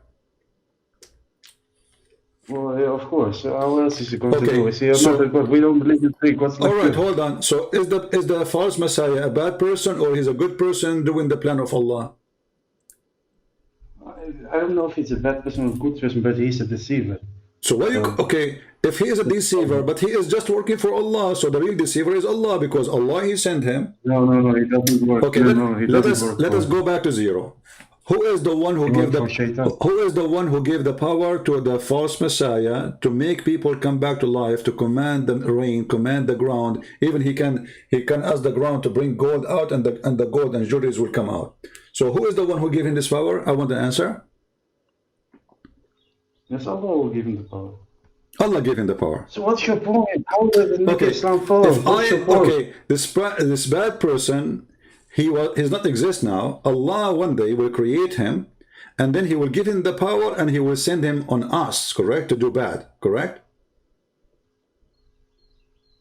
Okay, go on. I want to understand your point. So Allah is doing his best to deceive us, correct? Allah will send us a trick. No, that's not true. What do you mean no? That's no? not true. Okay, okay, let's go back to zero. That's not true. Okay, let's go back to zero. Who Who is the one who gave the power? Who is the one who gave the power for this person? Like in I Christianity, already told you, Allah gave him the power. let me help you. In Christianity, God created Satan, but he created him as an angel. So the power he gave him, he did not give him the power to be a Satan, he gave him power to be an angel. In Islam, the story is different. How can you Okay, believe hold on. Here we have a How can you person. believe? We have a person. He right now doesn't exist. Later, Allah will create him. We do not know when. Maybe now, Who maybe does not tomorrow. exist? Allah will create Who does him. not exist? Who is the one? Who is going to create this Dajjal? This Dajjal, who created him? No, the Dajjal, he already exists. What are you talking about? He's already exists. Where? No, it is in another hadith that he is on an island. He's what? He's somewhere already. He's locked up. Oh, he's locked up. Okay, who I is? don't remember the hadith, but I'm okay. sure it's authentic. Yeah, I remember the hadith. That was a genie, as I know. But I know anyway. So let us say I will go with you. So the Dajjal is already exist and he is locked up. Okay, who is the one who created the Dajjal? It's God. Okay, and who is the one who gave him the power to make those miracles? It's God. Okay, and God will let this Dajjal come on So what are you us. doing? I don't know. Can I say God is bad because he gave him the power to do that? Your logic is flawed, bro. Honestly. Okay, you know what? I will change my logic. I will switch my logic You're upside a down. Christian. Okay, hold on, hold on. Blame you. Okay, hold on. I will switch my logic upside down. The Dajjal is locked up by who? I don't know. What do you mean you don't know? Like, you know, It's not relevant. you know he's in jail, but you don't know which jail and who is the one who arrested him? No, he's not in jail. He's just on an island by himself. Oh, an island. I wish, man, I wish that is me. He's fishing there, huh? Like an told you island, the coconut tree. So he's you remind me of an angel. His name is Futros, which Allah, he broke his wings and he sent him an island which is isolated because he commits sin. You know the story about Futros? No, I don't know. Where is that? Sorry. Yeah, maybe later we will talk about it. Leave Futros alone because now I feel sorry for him. Allah, he broke his wings and he put him in this island and it's very hot there. There's a lot of coconut, by the way. It's fun, but there's no beautiful girls there. So, It's edification. so when your prophet, he said those stories to you and you said to me that he is locked up in an island, where your prophet getting those stories from? What are you talking about? It's from God. Allah told him that? Everything. Listen. Because you are a deceiver, Wallah. Listen, I will tell you something. Yeah. Everything that the Prophet did, he did not by his own wisdom. He did by God's wisdom. He did what? What? So all these. What? What? Well, I don't understand what the prophet said. I don't know. I said to you, Because you say where your prophet getting his stories from? You said from God. Where God he said that to him? Can you show me? The Quran in front of us doesn't say anything of this. I don't know. I don't know if it's in the Quran or in Hadith, but somewhere it says that everything the Prophet did, he did not by his own wisdom. Okay. Everything he did, God. Okay. I want to show you. You mentioned to me that the Dajjal is in an island, correct? Yeah. Is it true that the Dajjal was a pirate? What? He was a pirate of the Caribbean? Are you trying to make a joke? No, Because it's not funny. no, I am not. Here we go. Okay, here we go. It says here that there's a story that at Dajjal, he was sailing in a boat. He was sailing in a boat with 30 men. And they are from certain What are tribes. you talking about? Listen. I will explain to you. Because you don't know where you're talking The hadith in the front, Listen. my friend, the hadith is in the front of me. Don't tell me what are you talking about. Ad-Dajjal was sailing. Where it says that? This is in Sunan Ibn Dawood. And this is Sahih. So don't play the game of week Yeah, but again. it's a long hadith. I don't see. Yeah, it says, It's a long hadith. it says Show me. Sahih, hadith number 4326. 4326. Okay, where it says that? Okay. It says here we Okay, then go. accept this. Uh-huh. Okay, read it for me then. I don't see it. Okay, hold on. Give me a second, please. Go on. Because it's a long hadith. Yeah, it's a long hadith, you are right. I mean, everything Muhammad says is very long. The only short is his logic. So here it says, Alhamdulillah. Alhamdulillah, his logic is short, they say Alhamdulillah, wonderful. Okay, he says, then, I didn't say that. I didn't say when. okay, what I was telling you about the Dajjal, listen, what I was telling you about the Dajjal, he told me that he said with 30 men of Lachem and Judam, you know, and those are supposedly people from like tribes or etc. And then they were stormed and tossed for a month, and they drew near an island. When the sun was setting, they sat in a boat nearest of them, and they enter an island, where they met by a very hairy beast. Look at this story, how beautiful it is. Are you with me, my friend? There's a very hairy... Where it says hairy beast? I don't see that. It's in hadith in front of you. And remember, you are the one who told me about... Yeah, you... I don't see. My friend, isn't it you who told me Maybe about... I am behind. Maybe I'm behind. Yeah, but you are the one who remind me, right? You said to me that he's an island, etc. This is the island story. So he was in a boat, and then the boat, there is a storm, and then the storm, they throw them in an island, and inside there's a woman, but she is very hairy, you know. And then they said, we to you. They said, we to you. What can you be? Like, you know, she's so scary, man. I replied, I am a jassasa. Do you know what a jassasa is? I am the jassasa. So what does it mean?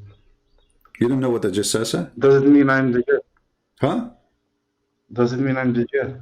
No, but the Dajjal, he discovered it. Now the Dajjal is in a boat.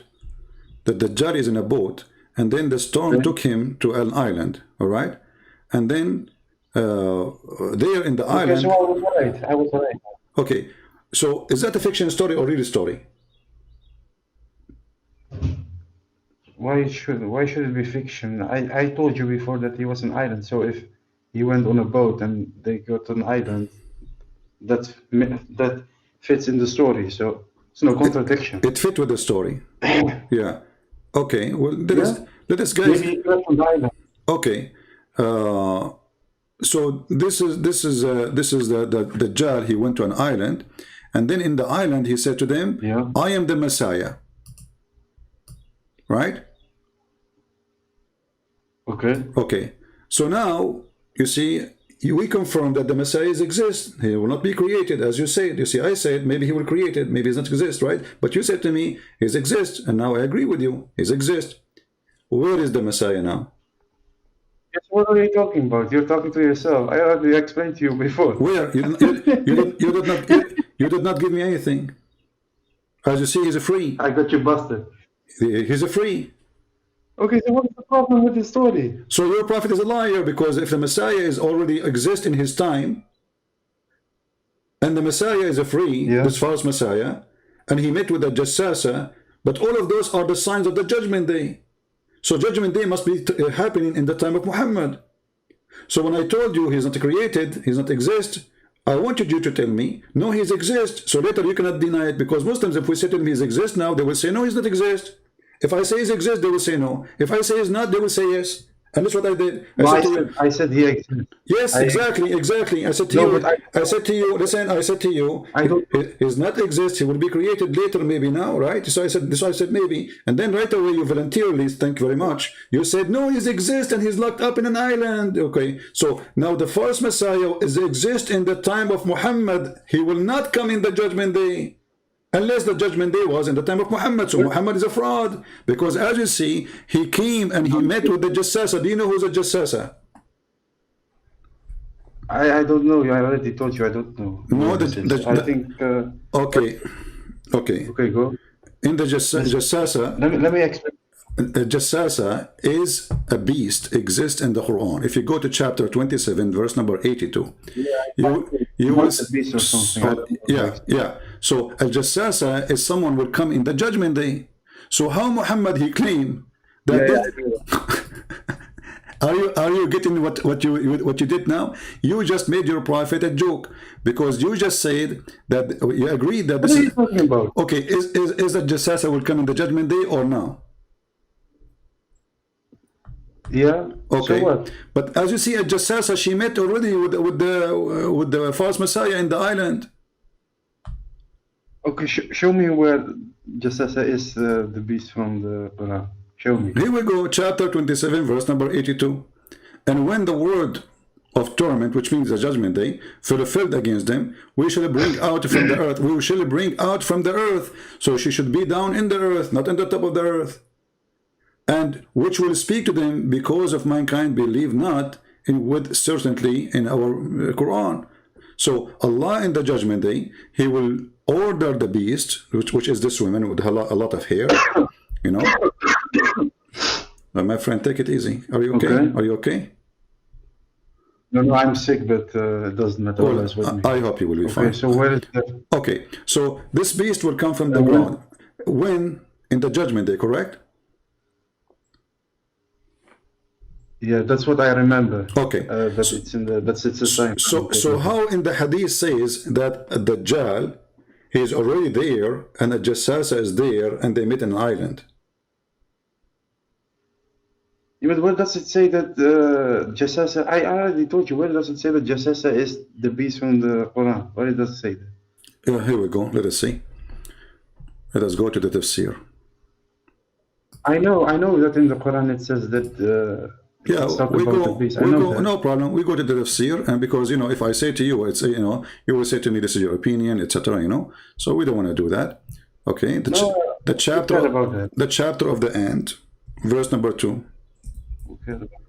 Sorry, verse number 82. So what are you going to show me now? Okay, I will show you. Here we go. This is the tafsir about the beast will come from the ground, and this is in the judgment day. All right. Here it says, this beast will emerge at the end of the time. Do you see it? This is Ibn Kathir. No, but I don't speak Arabic. I'm not showing you Arabic. I'm showing you English.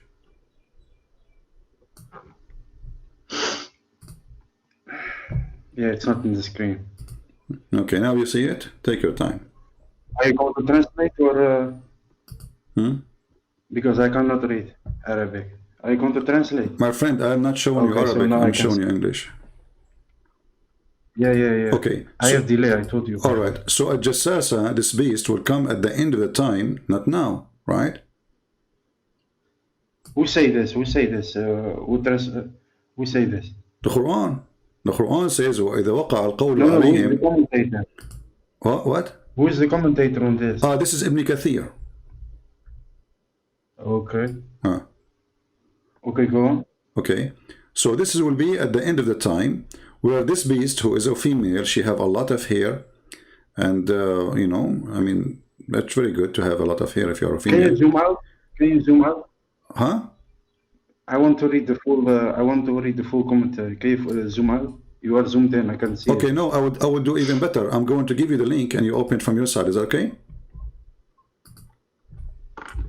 Let me give you the link. Okay. I will give it to you in your Skype. Here we go. Let's see. This is the link. Open it in your side. This way you will not be waiting for me to scroll down and go up, and you will be able to read it right away.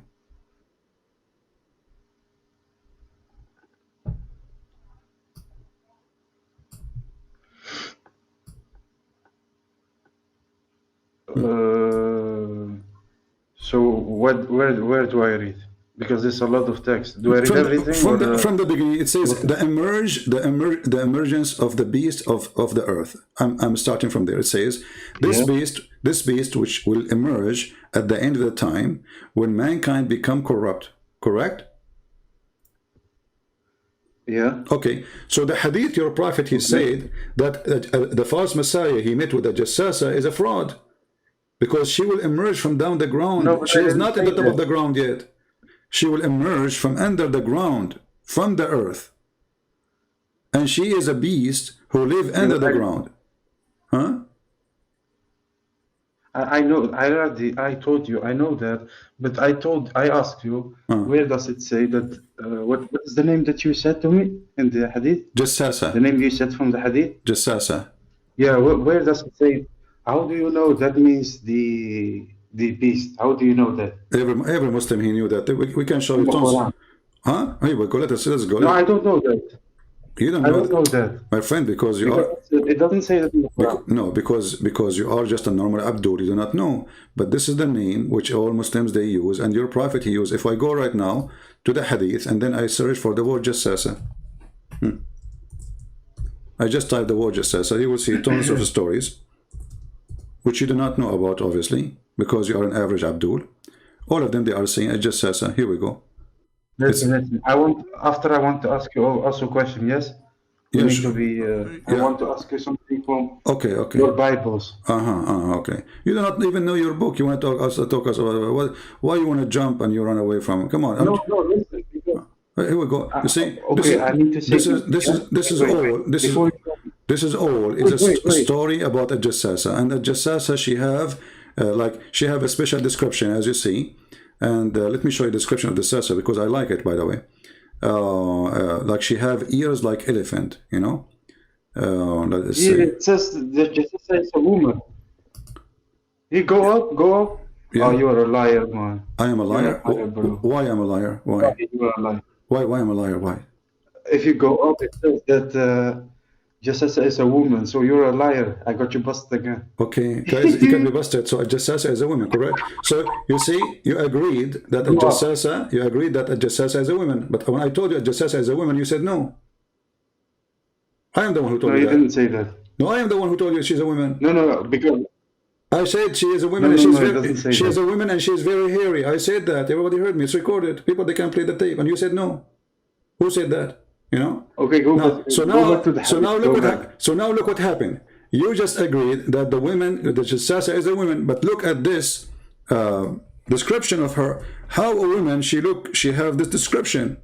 Let us see together. Here we go. I want you to read with me, and you have the page in front of you. And you agreed that it just says that she is a woman, so we will not have a problem. Read with me. It will strike the nose of this No, it says in the hadith. Hold on. Yeah, in the hadith. All of this is a hadith. All of this is coming from your prophet, your phony prophet. Look at this. He says, No, this is okay. This is from, It's also reported. It's also reported by Ibn Majah and Ibn Jurayj. Reported and etc. Describe the beast. He said, its head like the head of a bull. Have you ever heard of a woman? Her head is of a bull. But your prophet, he says she's a woman, according to you, correct? Now, and its eyes. I like the eyes. Her head is a head of a bull. Her eyes is the eyes of a pig. Her ears are the ears of elephant, and her horns is like the horn of a stag, and her neck like the neck of a ostrich, and its chest like the chest of a lion, and its collar like the collar of a tiger. And her its haunches like the haunches of a cat, and its tail like the tail of a ram, and its legs like the legs of a camel. All of this. You think it's a zoo? All of this, and you said she is a woman. So your prophet is an idiot. How she is a woman, and she No, this is not a woman. hold on. You are the one who said to me she is a woman a second ago. How can this be a woman? This is an animal. You are the one who told me she's a woman, and you told me I got you. You forgot what you did. You said she's a woman. I got you busted. You said that. No, this not. How is this a woman? How? You tell me. You are the one who said to me it's a woman, and I agreed. No, that's former Quran. Listen. Now, listen. Okay, hold on. Do you see the story here in front of us? Do you think your prophet is telling a real story, or he's a crazy man? Be honest. Do you think really there's a woman? She have horn. No. She have head of a bull. You're a eyes of. Okay, I'm showing you in the screen. I'm showing you in the screen. How you call me a liar? Listen. And I gave you the link, Ibn Kathir. I gave you the link. You are reading it with me. And this is your scholar Ibn Kathir. And those are your companions reporting what your prophet said. And then I am the liar. And you said yourself, I got you busted. She's a woman.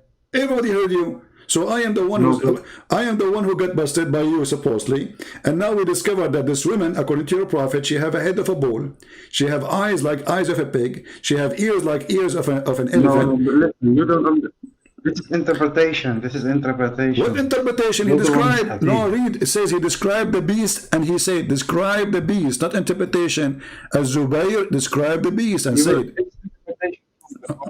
what? What you show me now is interpretation from a verse. Exactly. What are you talking so about? why the interpretation saying this? If it is not, it is what it is. Why Zibi? Why the scholar? Why your scholars and your prophet companion and your prophet? You're talking right now. You want to hold your breath. You're lying. You're a liar, bro. You're a liar. Okay, let me ask you. Is it true that this Sasa is going to have the ring? Is going to have the ring of Solomon and the stick of Moses, and will make all the Muslims white and all non-Muslim black? Is it going to make all Muslims white and all non-Muslim black? Is it true? What do you see in the end? Is it this beast, her duty, Allah, he sent her for a job to do. She will hit you with in your nose with the ring of Solomon or with the stick of Moses. And if she hit you, either if you are a believer, Allah will, the Jassasa, she will make you white. All Muslims, Jassasa will make them white. All non-Muslims will make them African, because Islam is a racist cult. Do you agree with that or not? Oh my God, bro. You are a liar. Okay. That doesn't say that. Okay, read with me. I am a liar. Okay, get me busted. You have the website. Read with me. It says here, here we go. Let us read. And it will bring with her, because you it will bring with her the staff of Moses and the ring of Suleiman. There will be no believer without making a white spot in his face, which will spread until all his face shining white. Do you see it? As a result, and there will be no disbeliever left without making a black spot in his face, which will spread until the face is a black as a result. And you keep saying to me, you're a liar. He will go in front of you. What kind of God he says such a thing? So you Muslims are racist. You claim that all bad people Allah will make them black, and all good people Allah will make them white. So all the people will go to heaven. This is not. This is what? Listen. No, this is not about skin color. This is because it's about white what? Explain. Okay, I'm listening now. It's not, guys. It's not about skin color. Explain to us. It says that if you are not a Muslim, it's going to hit you, and a black spot will be in your skin first, and then it's going to extend until you became, all of you, we became black. Explain that to me. Go ahead. Listen, I told you already. This white and black in this context is not about skin color. No problem. Tell me about this. What? Because we also. Okay, I'm listening. Go ahead. What? I'm listening. Explain to me. I'm listening. Let me finish. You know what Nur means, right? Nur. I know what Nur. What is Nur? Yeah, Nur. That's like the light. If you're a good believer. Yeah, I have a flashlight. Okay, what about it? Yes, that's what we mean. That's what we mean with in this context, because it says shining white. It doesn't say white. You're a liar again. Not only white, you are shiny, so you're extreme white. You will be extreme white, right? Clever. What? No, it doesn't say that. Well, it's just shining. Okay, what about the black? Like a diamond. Okay, what about the black? What about the black? You see, now you want to hide behind the shiny. Okay, let us see. It says here that it's going to make a black spot in his face, which will spread until his face is black. As a result, there's no shiny here. Can you hide behind shiny now? In the first one, you hide behind shiny. Black is darkness. Huh? There's no shiny here. Here we go. Shiny, there's no shiny. The goat ate the shiny. No. What? Listen. Is it going to make his face black? Does it say shiny black, or it says black?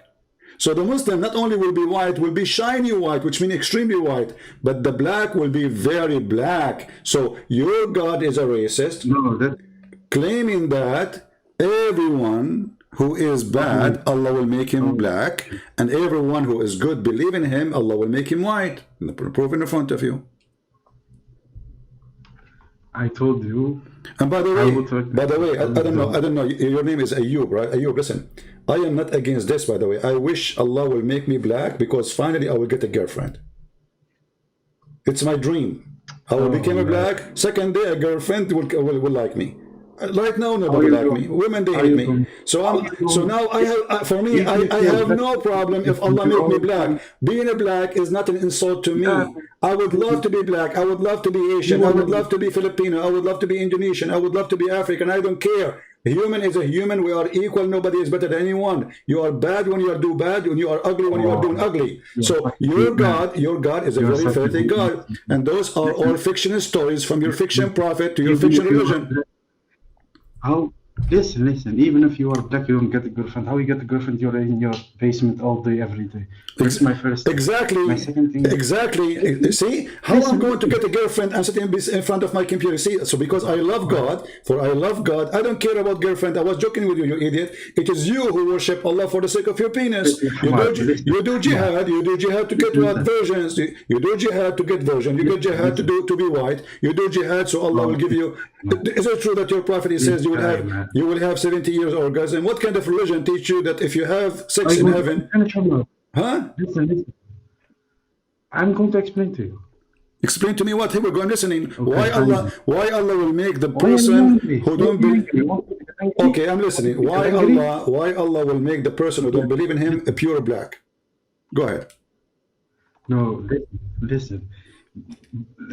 I will explain to you both. See, shining white is what I said before about the nur. That's if you shine. Really? That's nothing to do with skin color. Muslim, what nur? You will be made of light? No. When he says shiny white, it means shiny snow. This is what snow is reflecting but it's so white.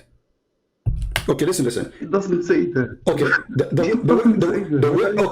okay. When your God, he promised you those little boys in heaven, are they black or white? They are gray. They are gray. Let me finish now. They are gray. Listen. Let me. You are making. What is the problem with you? Or they are pink. They are pink. You are making fun of Allah now. Okay, that's one. Here we go. It says here they are white. Oh. They are white, very white, hiding pearls. Answer your question because you don't let me. My friend, chapter 37. Chapter 37. They are white pearls, extreme white pearls. Read it. So this is your Quran, and this is your Islamic translation, funny translation. So they are extremely white, like pearls, like white eggs. Yeah, so what? Birds have no skin color. What are you talking about? What do you mean they have no skin color? The women, they have no skin color. No, the women, they have a skin color in the heaven. Your prophet, he says they will be so white to the point they are transparent. Because when a person is extremely white, you can see the blood under his skin. You can see the vein under his skin. So your prophet, because he's your prophet, because your prophet, because he's obsessed with white color. So what he do? He promised you that. No, you're obsessed with black color. Okay, let us see. I saw what's wrong with the black color. I know black people are beautiful people. I love them. All my neighbors, most of my neighbors are black. They are wonderful. I love them all. I have a woman. She is like 8 years old. I go check on her almost every day. Every day, I go and check on her to see if she needs anything. So listen. Oh, no. Listen. Is it true? Is it true that your prophet, he promised you women they are so white to the point you can see through the marrow of their bones? I don't know. I know. Why are you asking me this? You don't know? I know, because we are talking about this topic. Here we go. You're a prophet, he said, that I swear by Allah that each one of you will have, etc., a reward. And then he said, they are so beautiful, pure, transparent. The marrow of their bones of their legs will be seen through. And the bones and the flesh. Okay, so what? Why they are transparent? Why they are not? Why they are not normal black women? Why there's no black women promised for Muslim men in heaven? Why all of them they have to be white? Transparent is not white. Transparent is not white. No, transparent is not white. No, transparent is they are so white to the point you can see through. What? What are you talking about? Okay, I want you. Transparent is not white. Okay, listen. Is that a beautiful image? The woman he is promising you now, to have a transparent woman, you can see the bones. Yeah, of course, it's beautiful. Of course. Okay, let us see how it looks like. Okay, this is very beautiful. Here we go. So this is one of Mr. Ayub wives, and she is very beautiful. Here we go. You see how beautiful she is. So you are saying to me that your God, he will promise you, a bunch of bones, and according to you, this is very sexy. This is very sexy, and this is very beautiful. Oh. Yeah. Okay. Well, I don't know what to say to you, my friend. What? Yeah, this is very beautiful. What's wrong with that? I don't know. Do you see anything wrong? Yeah, I like it. This is so There's beautiful. Something different there. Look at those positions, brother. Unbelievable. Oh, look at this. Yeah. So the point is that obviously all the stories your prophet he said is a cartoon. Maybe you need to stop. Ireland and Jassasa, a woman, she have a lot of hair, she have a big eyes, she have a horn, she have elephant ears, she have a chest of a cat, she have a tail of a tiger. Like what the heck is this? So look at that. And this is not metaphorical, by the way. Flexible. I can take it if it's a metaphorical, if it is about metaphorical. But your prophet is a thief. He took a story from the book of Revelation about a beast. So you're a prophet. You Muslims are very funny. You steal stories from other books, and then you add your own spices to it. So listen. So are you convinced? Be honest with me, that the story about the false Messiah taking a boat and going in a ship is a true story? I explained to you. What's wrong with you? No, you did not. Is it a true story? I want you to tell me. When this guy, he took a boat and he met the beast in the island. Is this a true story? Yeah, it's true. Maybe. It is true. What is the proof of this story? Listen, you didn't even show me if it's authentic hadith. You didn't even show me. So what if it's not authentic now? So it's not authentic. But tomorrow is going to be authentic. Just wait until tomorrow. Okay, so then it's not true. So it's not authentic? Simple. Okay, here we go. It's authentic then. I just changed it. You said that. No, you said that. I said to you it's not authentic. No, tomorrow I will make it authentic. Tomorrow came so fast. Here we go. It became authentic. It says Sahih al-Albani. And this is that. No. Authentic, not authentic. It's authentic. Read it. It says Sunan Abi Dawood 4326. Authentic. Everybody can read it. It says Sahih. Listen. You showed me like You already showed me like 5 hadiths. All of You only them. showed me I one showed you says it's a this the one. No, other this one. one I'm asking you about the one. I just asked you about the one in the. I just asked you about the one in the boat. This is the one in the boat. I told you he's a Yeah, so pirate. what? Okay, and he met a jassasa, and you said I don't know if it's is it authentic. So it is authentic. So it's a true story that a Dajjal is a free and is going Okay. around. So what is he? If he If is, it, listen, listen. if he is, if he is a free, if he is a I will free, explain. if he is I will exist, explain. if he, okay, if he is exist, this is the question, and then you can explain. If he is exist in the time of Muhammad, Okay. and Muhammad he said that this is happening in his time. Okay, where is this guy now? Where is this beast to? Go ahead. What happened in this time? What do you mean? You mean this story? No, as long he is a free, the guy is a pirate. He have a boat. He go from island to island. As you see, he met with a jassasa, perfect team. She is a beast. He is a false messiah. Both of them, they are very powerful. She have the ring of Solomon, and she have the stick of Musa. She got all the magic of the Lord of the Ring. So now, by having this happen, what happened to those two? Why they are not here? Why we don't see them? Do you think they have connection with the Trump? Which two? Which two? The Jassasa and the beast, the Jassasa and the Antichrist, the false Messiah. Do you think like Trump he hide them, or do you think Obama is involved in this, or maybe Sarkozy, Yeah, they are, or Yasser Arafat, or what do you think is happening, brother? Maybe Hamas they got him locked. Listen. What is this? Yeah, maybe. Listen. What? I will explain. Okay, I'm listening. Okay, listen. Okay, finally. No. Because you talk a lot of stupid things. You know the Gog and Magog, right? Yeah, I know Gog and Magog.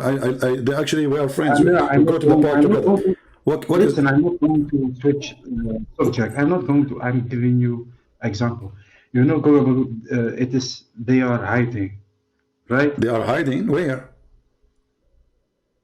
Well, CP, let's just continue. You know what I'm talking about. We are continuing. Because now we're going to switch. No, you have to tell me. You said they are hiding. I'm asking you where they are hiding. I don't know where. I don't know. What do you mean you don't know? But just agree with me so I can go on, yes? So like, but okay, they are hiding where? Are they hiding underground? Oh my God. Are they hiding underground in the top of the ground? Are they under the ground or in the top of the ground? No, I think they are on the ground, I think. In the ground? In? Yeah. Well, the Quran says that he built the dam between two mountains. Have you ever heard mountains under the ground? So this is Alexander the Great. Listen. Okay, that's true. Okay, so you agree. That's wonderful. You agree. So now it's above the ground. Okay, how come we cannot find them? So Alexander the Great, he built a dam. I'm letting you finish. I mean, see, I like you, my friend. Actually, I'm going to make you.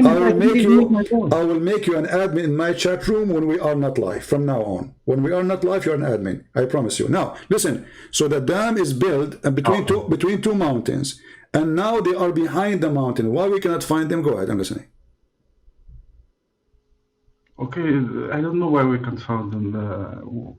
Because it's a sign. It's not yet happened. So it's a sign for in the last hour. How come? So it's not. But how? Okay, but how come Zulqarnain he found them? Is Zulqarnain is a man, a human like us, or is not? Zulqarnain, he is the one who's talking. You know, Zulqarnain. The guy with the two horns. But he's also but he's not normal. He's also in the Quran. If I don't. Yeah, he's in the Quran. We are showing you the verse. This is the guy who he found where the sun set. He found it set in murky water, which is true, scientifically proven. I know you're going to say that. No. We will not go there now. So he came to those people. He told them those people are attacking us, and they are like not a human. And now you need to build. You need to build for us a dam. So he built a dam. Okay. So the dam is in the top of the ground. How come we cannot find them? Especially your prophet, he says 1,000 from you. Your prophet, he says their number is 1,000 from them, 1 from us, which means if we are 7 billions, they have to be 7 trillions. So how come we cannot find them? Maybe they are very small. How you know? So why they are afraid of them if they are so small? Maybe. Who's afraid? Those people, they ask Zulqarnain, the guy with the two horns, please protect us, build a dam between us and them. They are doing mischief, man. And your prophet claimed that all of them, they are scary. They will swarm the earth And not only that, they will attack the earth, and they will attack even the Yeah, of city. course. They will come to the city of Medina and Mecca, and then they will use their arrow. Correct? But what you're saying now, listen, let me just, I got a headache because I don't want to scream over you and shout over you. Listen, let me explain to you something. What you're saying about why we can't find it. Also, remember, we switch now to a subject because you didn't let me finish, but I will go. You're The the reason one. why we can't, it doesn't, listen, You're the one who the mentioned reason to why me. we can't, You are the one who mentioned to me Gog and the reason, I Magog. was giving you You are the one example, who I was mentioned giving you Gog. example. Yeah, example. The example is horrible. So Listen. you switch, you turn off the light and you say why it's dark. Oh, You turn off the light and you say why it's dark. What's wrong with you? Come on, Abdul. So now those Gog and Magog, okay, they are hiding. listen. But you're a prophet. Listen, you're a prophet in his time. He Listen, says, they are, you're a prophet. He said in his time, the wall, the barrier of Gog and Magog has been opened so much. He is so terrified in his time. actually, So Gog and Magog. Okay. actually, I So don't, how Muhammad was able to know that the whole of Gog and Magog is open? because he had it from Allah. Okay. Are they out or not yet? Okay, listen, because I remember also a hadith that says that they are on the ground also. So maybe this is just for a specific time. Yeah, I agree with you. The Quran Because, says, my friend, the Quran says Allah, He created 7 earth, right? yeah, so what? Okay. So every earth have a I level have of no problem with that. every Seven earth and seven heaven. every earth have Yeah, a there's no level. problem with that. Every earth have a level of a creatures, correct? I don't know about that. Maybe. What do you mean? I know that it's a seven earth, but I don't know. I remember a hadith that says that they are digging up until they are on earth, Okay. where we are right now. All right. And, So and every time they try to dig up, all right. listen. Every time they try to dig up, uh, they will say we are close, and then because they didn't say God, inshallah, we will get there. Every time they will not get there. You know that, right? I know for sure. I know the hadith absolutely. You know So you are saying to me So now. then I So think okay. that's- So you are saying. right. So you are saying to me, if you say inshallah, you can accomplish your mission. Correct? No, this is about no. I'm not saying that. I'm saying in this specific moment. What In moment? this in the Quran, I think because the problem with you is you take things out of context. Because if there is something in the Quran that says about fighting, for example, it says something about I saw something about you. You said in the Quran says you can crucify someone's hands, but it doesn't say that. It says that about a specific time when Moses was alive, but it was about the story. But you can't read like that because you are a deceiver, like the Jinn. Oh, okay. What if I show you now? It says you can crucify That's people. how you read. What if I show you now that you can No, crucify but them? it was about a specific. No, it's It was about a specific time when no. Moses was alive. No. Here we go. Chapter 5, verse number 33. I got you busted. Here we go. Read it. You read out of context. I'm not reading. Here we go. We can open Ibn Kathir. And this is the Quran in front of you. I'm not talking about Ibn Kathir. I'm talking about the Quran too. And why Ibn Kathir will agree with me, not agree with you?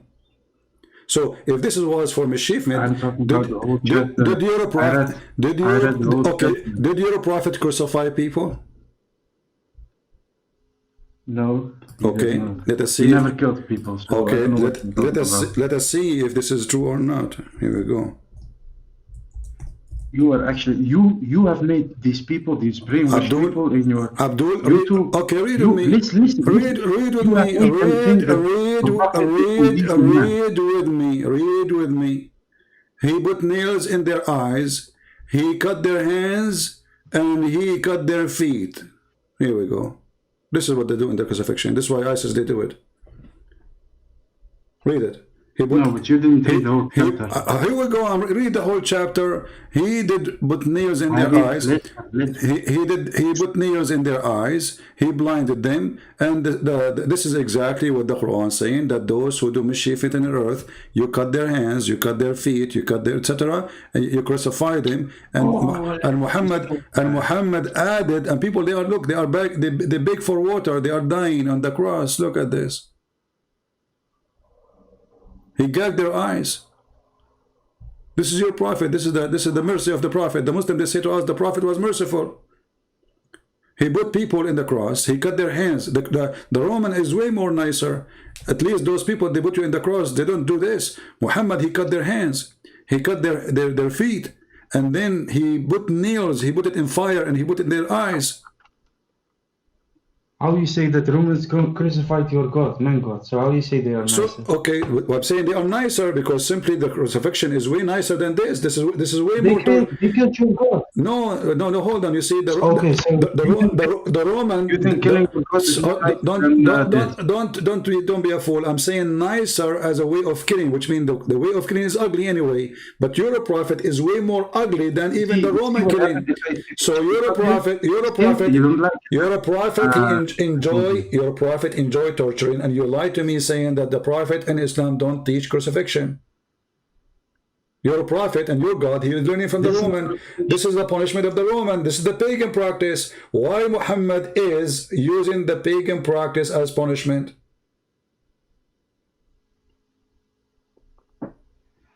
Okay, so you're not going to answer me? I did answer you. You said to me, I lied about the crucifixion. I said, no, the Quran confirmed the crucifixion. And I said to you, we can go right now and read the interpretation. Okay, so, okay, let us go. Let us go and read the No, I'm not reading out of context, potato. Let me go to the interpretation. Can we? I can go right now to the interpretation. Everybody either will laugh at me or at you. Chapter 5, verse number 33. This is for the Jews or this is for the Muslims? We will see in a second. Here we go. We go to the tafsir. Don't jump. No, we don't not jumping. No. When you say something to me, I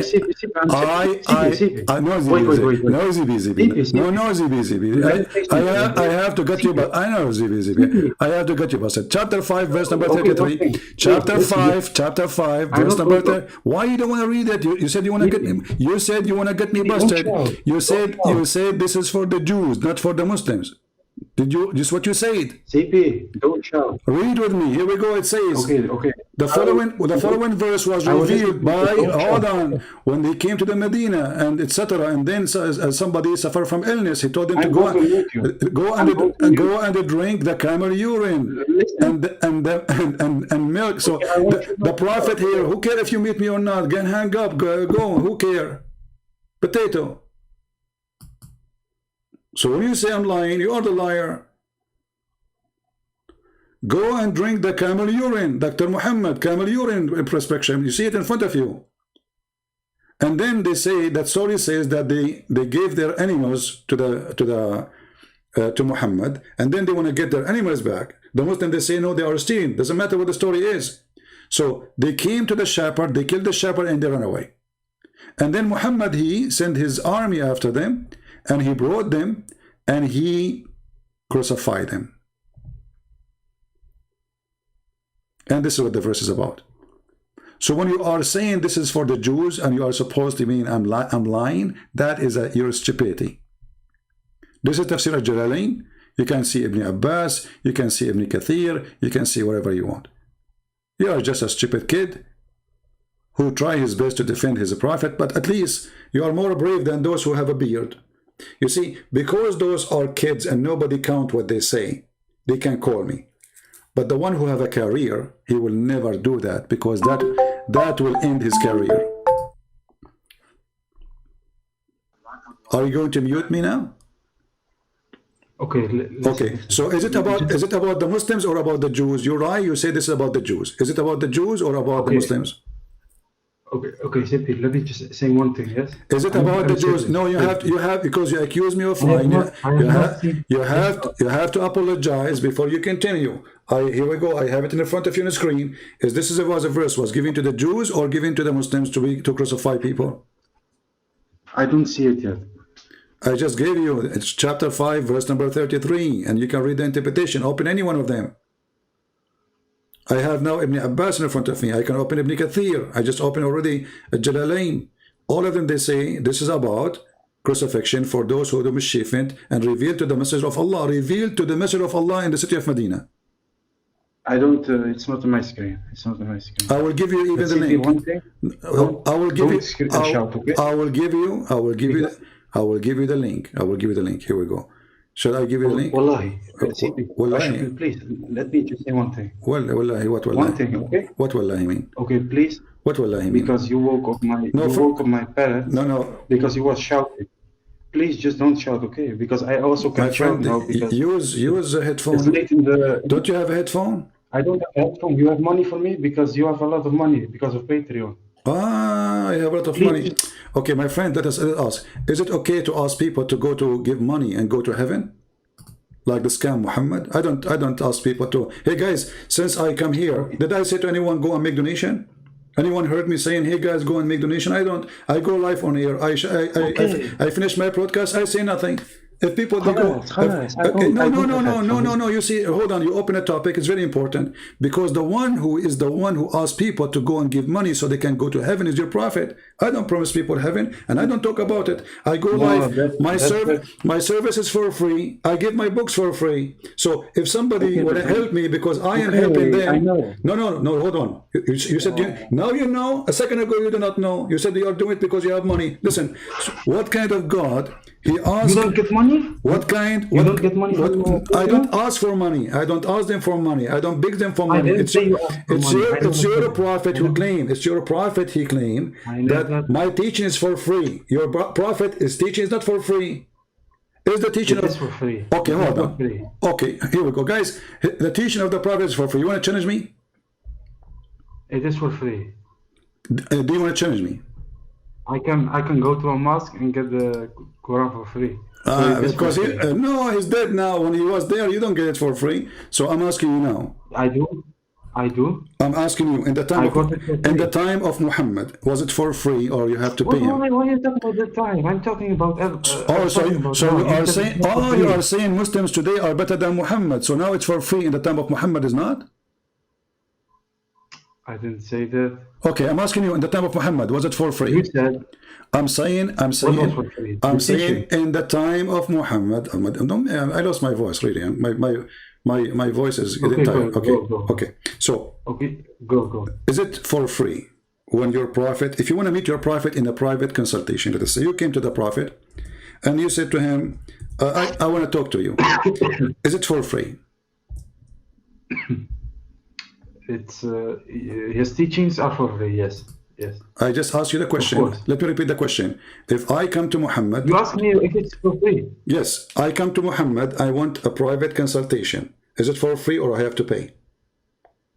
Private consultation? You're talking about appointment or something? No, I come to his house. I come to his house. I'm not speaking to everybody. I came to his house. I say, Prophet, can I talk to you? Is it for free to talk to him? It depends. You mean on Islam? In the time of Muhammad, if a guy he come to Muhammad to talk to him, is it for free? It depends. It depends on what you want to talk about. Depends. Because he was a businessman. What? He was a businessman. To talk to him about Islam, to talk about Islam. So agree, Muhammad is a businessman. Islam is a business. What is his business now? He's working full time as a prophet. What business? So a man when I talk to him, I want to come and ask him a question about Islam. Should I pay to ask him the question, or he would ask me for free? No, it's not forced to pay. But if you want to give a donation, it's no problem. Okay, read with me. Oh, who you believe? Read with me about your prophet scam. Or who you believe when you cancel the messenger in private, spend something in charity before your private consultation. Let us compare between me and your prophet. Did I say to you, go and make donation to talk to me? No. Did I say to any of those people, go and make donation in order to hear me? No. Did I say you will not be able to... Where is this for? Where is this first? I don't see it. Chapter 58, verse number... Chapter 58, verse number 12. Wait, I see it. Wait, calm down. Yeah. Muhammad doing business. You want to talk to the Prophet, you have to pay him. Yeah, but but come on, CP. It says clearly charity. For sure, And if you charity. read about For sure, it's a charity, my friend. It's a charity. You are giving Muhammad everything is there. Giving Muhammad a charity because Allah will reward you, brother. But it's going to it's going to it's going to go to who? You see? Okay, listen. Why I cannot? What if I am not even a Muslim? How I can talk to him? You will not be able unless you pay something. You have to do something. Okay? Why you want to talk to him? Jesus, I want to ask him because Muhammad, he came to the non-Muslims so he can convert them to Islam. When he came, there's nobody who believe in him. So how come now he will not talk to you? Because now he became famous. He's on YouTube now. He have a big channel. He called himself his channel Mimi Boo Boo Sheikh, you know. And now you cannot talk to me unless you you want to watch my video. You have to pay subscription. This is false. This is a fraud. No, but okay, this is not an act. This is not an act of a prophet. My videos are totally for free, and not only for free. Not only for free. I'm showing you the verse in front of you.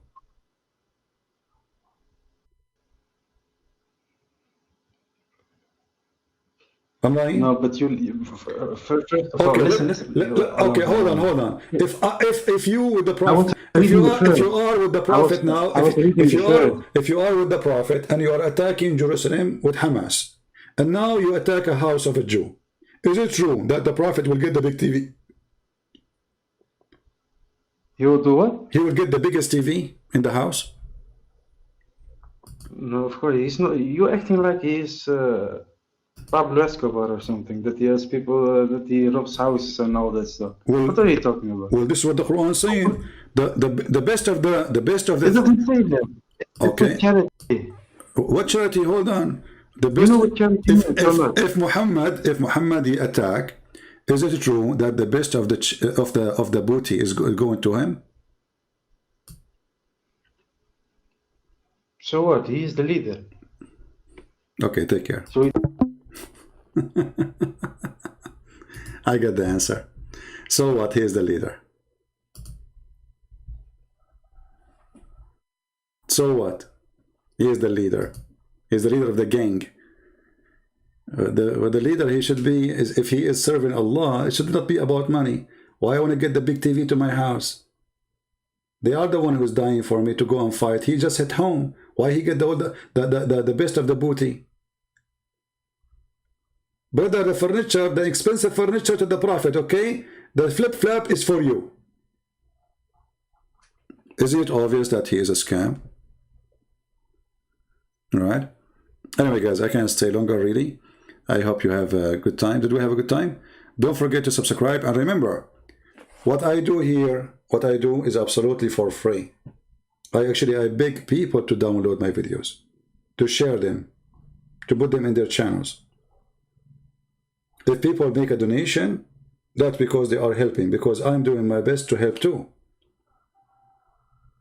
I can say all the books I'm giving for free, I'm not going to say it for free and forget about donation, and then I will make a lot of money from it. I have my book translated to many languages. If each one of them, each language of those languages gave me $1,000 a month, that's it, I will live fine. Yet I gave them for free. So don't tell me about donation. And we go live, and we finish live. Like long time ago, we tried to open a TV station because it was very expensive, and we could not make it. We asked people to help, nobody helped, so we canceled. But now we do not need it. We have the internet, is better. Before, there's no live YouTube, there's no etc. You have to do it yourself. So when a Muslim try to frame you, and they are the one who believe in God, if you give him money, he give you paradise. I say to you, whoever say to you, if you donate, you go to paradise, he is a thief, he is a scam. Because in Christianity, you cannot bribe God. God, he count your work, but first he count your intention, your faith. What about? If you give because you want to help, not because you want to go to heaven, then that will count. But if you are trying to buy God, that work only in Islam. This is why the God of Islam, he says, who want to give Allah a mortgage? and Allah will double it for him. That does not work in Christianity.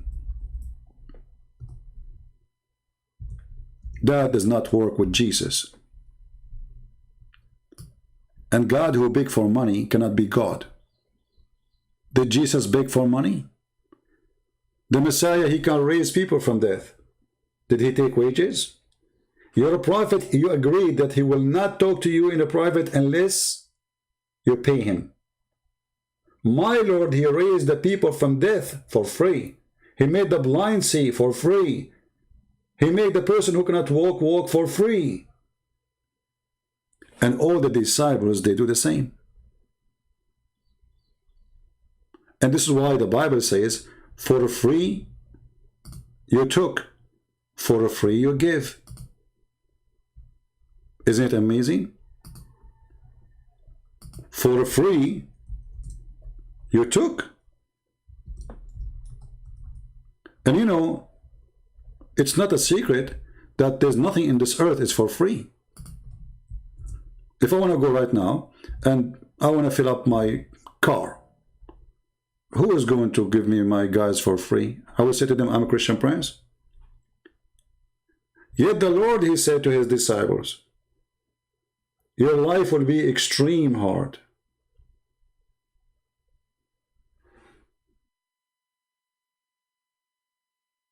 And because your life will be extreme hard, you are my disciple. Not because you are a person who live a fantasy or luxury. He said to them, if you want to follow me, you need to be a servant. In order to be a master, you have to be a servant. All the fiction stories about Muhammad, how humble he is, we find that it is the opposite. Because if he's humble, he don't care for the best of the booty. And why even he's accepting the booty?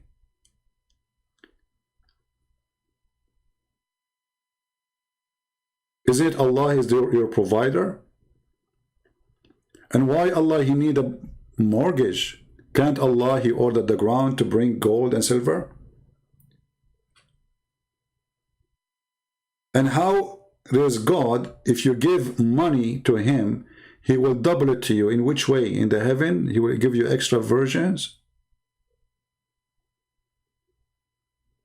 But isn't it your prophet in the hadith, he said, none of you, he is saved by his own deeds? So this is a fraud. He was stealing the money. Because if none of my deeds, and this giving money is deed, obviously it's very important deeds in Islam, and none of your deed will help you. The Muslim here, they add the word alone as a fabrication for translation. But the true hadith says, none of those deeds will secure salvation for him. They said to him, even your prophet? He says, even I. So the verse in the Quran about giving money to Muhammad and then Allah will grant you double reward is a fraud, because you just told them that all the deeds will not help you. And I say to the Christians, I say to the Muslims, I say to everybody, anyone, he said to you, if you donate to me, you will go to heaven, you should know immediately that he is a fraud. You should be smarter than this. Anyone claim that he is serving God and yet he will not do the service unless you pay him, he is a fraud. And that including priests. But in Islam we cannot say the same, because all of Islam is based on a fraud. Muhammad himself, the best example, he cannot do anything unless you pay him. But we can say that when it's come to Christianity. For a priest, he will not bury a person, he go to the funeral unless you pay him. He is obviously a scam, not a true servant of God. A true servant of God, he go, and we understand that as priest, he make living from people gifts. He's serving them, right? He's not a farmer. Okay, he came, he prayed in the funeral. People, they give him whatever they can. But he will not say, how much you pay me before the funeral? How much you will pay me before the wedding? Those who do this, they are scam. Stay away from them. The Lord, he said, from their fruits you shall know them. And your fruits is your tongue, before your tongue speak. Right?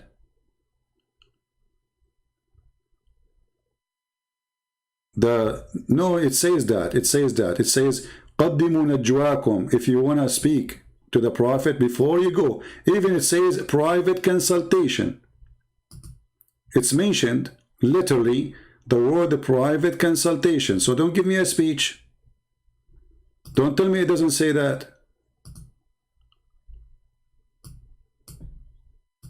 Here we go. Let us put it again on the screen.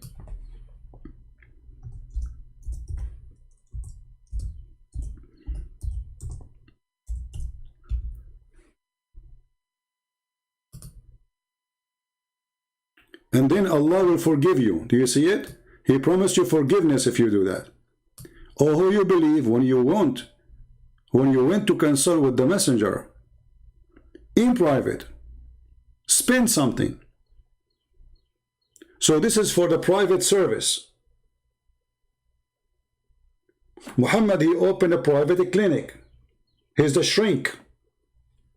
So don't tell me it doesn't say that. And now I know the Muslim will defend it because obviously Muhammad, he loved money. But this is not the only verse in the Quran that says that. Muhammad, he want to take the fifth of every attack. The fifth.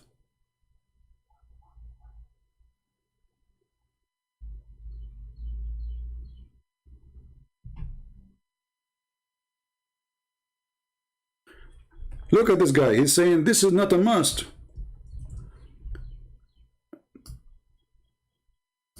Look, guys, look at this answer. Just to show you how desperate they are. He said this is not a must. Right? Yeah. It's not a must, right?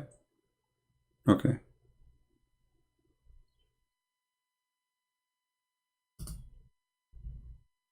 If it's not a must, why you are bothering the people with it? People, if they have good heart alone, they will give.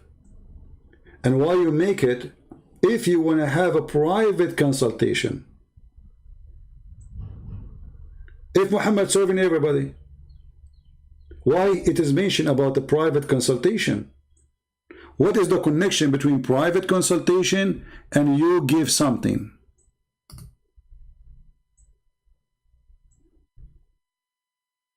And then if you cannot have, okay, what Allah is all merciful. Merciful for what?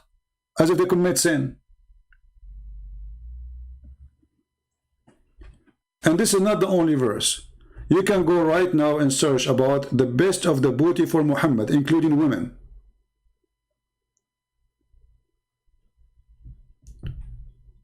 Even the hadith. Muhammad, he was not shy to say, Allah's favor in the following things. Read with me.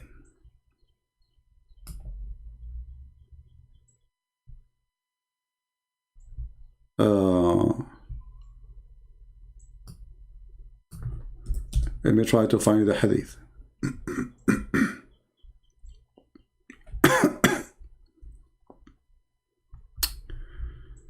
Man, I'm losing my voice.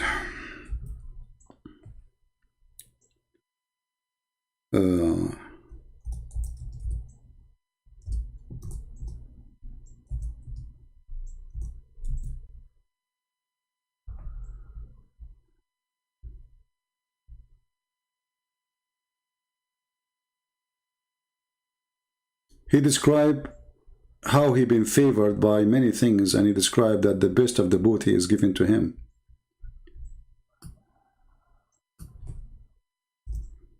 Let us see this one.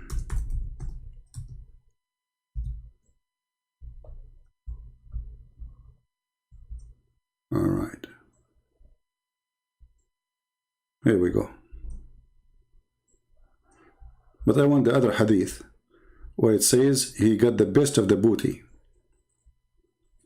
Not only he got the booties, so he have in favor to be a terrorist, to install terror in the heart of the disbelievers from a distance of a 1 month journey. He's been favor to have the booties. See, all of those things, and even all the treasure of the earth, Muhammad should own all the treasure of the earth.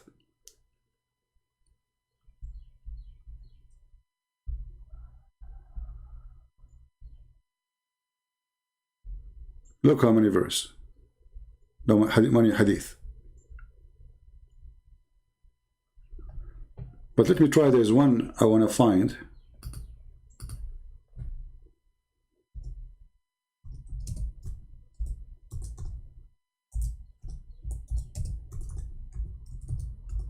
While Jesus, he did not take a penny.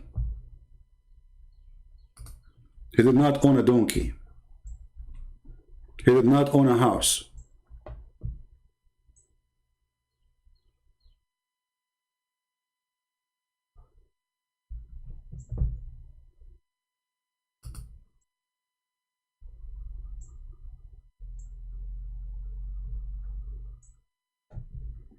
Actually, I have it here in front of me, but this is in an Arab page. I wanted to find it in English.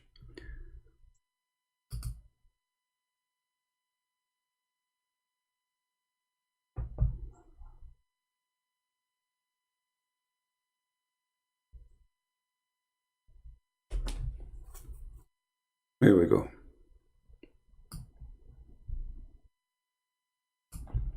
Safiyul Maghnam Rasul, the best of the booty. And they're explaining. A Muslim is asking question, Fatwa number 1405, about the Prophet getting the best of the booty. They said, the Safiyul Maghnam, it is what the Prophet he elect of him for his own from the booty. As an example, when he took from the booty Safiya, the best of the booty. And if the Prophet his eyes fall into a woman, her husband must divorce her so the Prophet can have her. And this is the translation.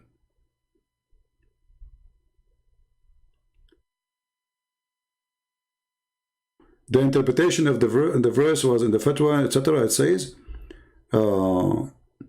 he chose to himself, the translation is very horrible, you know, the best of the booty. And then they speak about, but those who speak Arabic, they can go and read. Let me post the link for you. You can go read it by yourself if you speak Arabic. I'm sure this guy speaks Arabic. Why a prophet of God, he want the best of the booty? And why he chose the best of the women to go to his bed? You don't have enough money? You don't have enough women? Nothing is enough for him? Right? Yeah.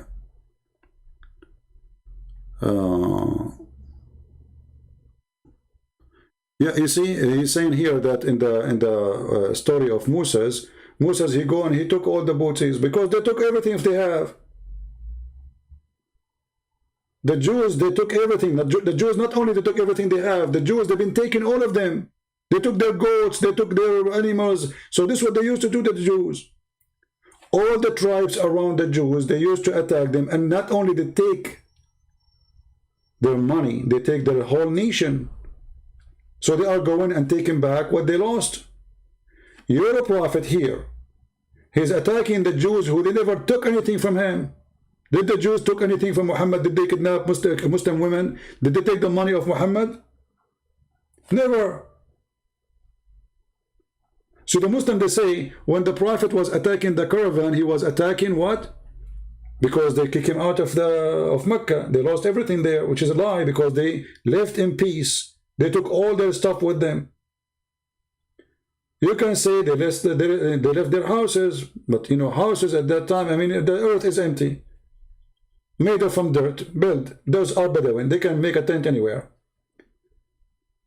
Your prophet was attacking the caravan after the caravan, and then even the ones who never attack him, he attacked them. As an example, the Roman, he says, attack the Roman and get the blondie girls. Did your prophet Muhammad Saeed said attack the woman and get the blondie girls? Because I know you are stubborn and you run like a potato from place to place. Your prophet says attack the woman and get the blondie girls. Is that enough of proof that Muhammad is a fraud? Imagine today I say let us attack Iceland. All of them, they are blonde. Okay, Christian Prince, why you want to attack Iceland? Because we want to get the blondie girls. Don't you want to get the blondie girls? And then when a guy, he said to him, don't tempt us with women, man. Muhammad, he accused him to be a hypocrite.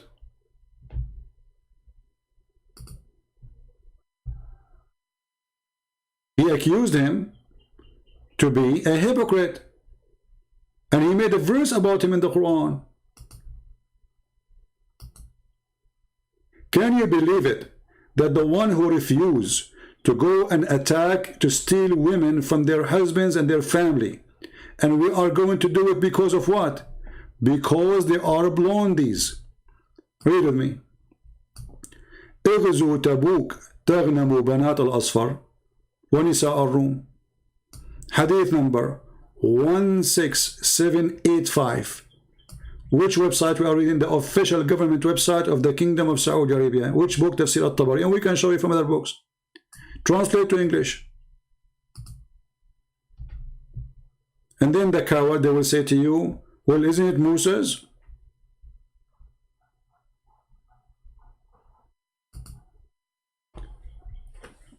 And he accused the man who said to him, don't tempt me with women. Invade Tabuk. To conquer and get the yellow daughter. Yellow daughter is translation for the word asfar, which means blonde. This is what the word they use in the old days. Now we don't use it no more. We use shaqrawat.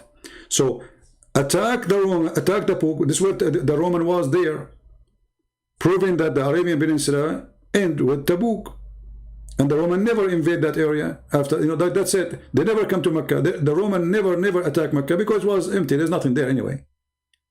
So conquer the Tabuk so you can get the yellow daughter and the women of the Roman. This person, he said to him, oh, excuse me, don't tempt us by women, you filthy. And then Muhammad, he made a verse about him saying, oh, he is the filthy, he is the hypocrite.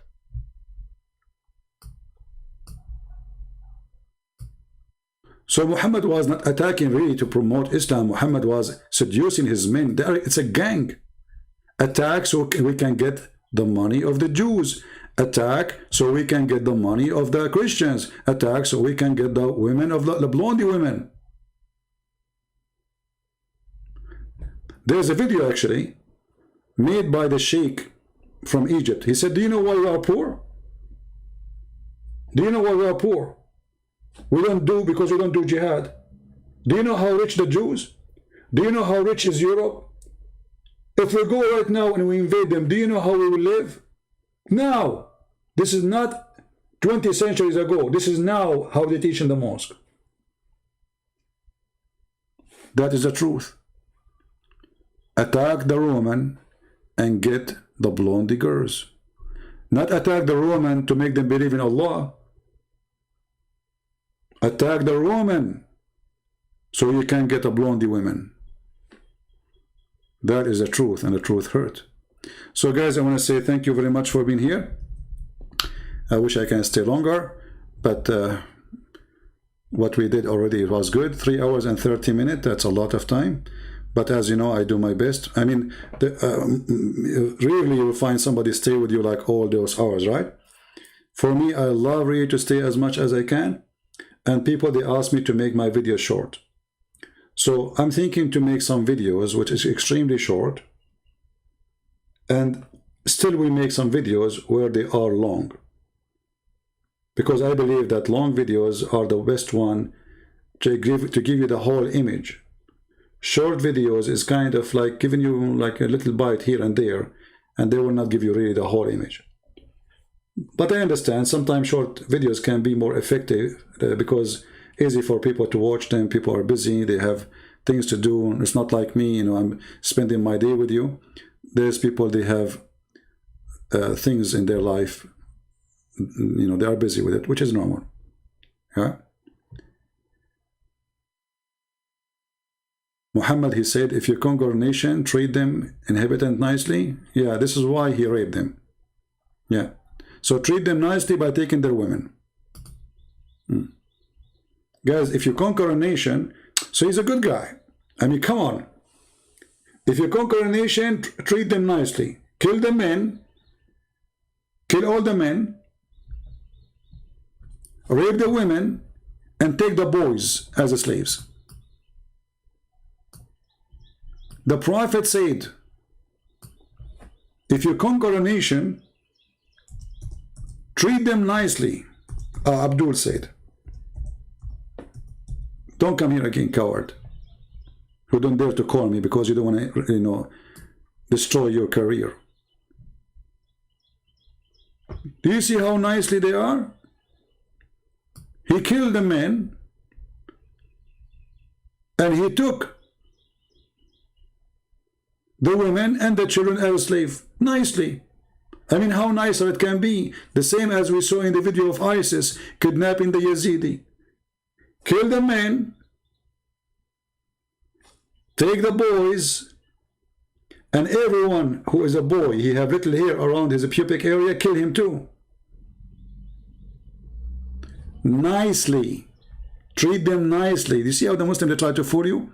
So suddenly we have a nice thief. He's Robin Hood. Don't you hate your wife? Muhammad will take her. Don't you hate your husband? Muhammad will kill him. Nicely. What a filthy idiot. Coward. Thank you guys for being here. May the Lord bless you.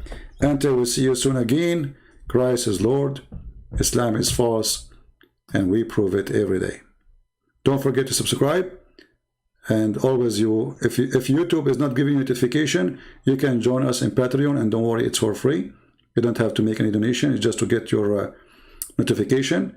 All our services for free. None of our service is not for free. All my videos, all my teaching, all my time is for free. I'm here to serve, not to be served. And I really appreciate those people who download the videos, and those people who add subtitle, and those people who support us by donation too. Thank you. God bless you, and see you soon again. Take care.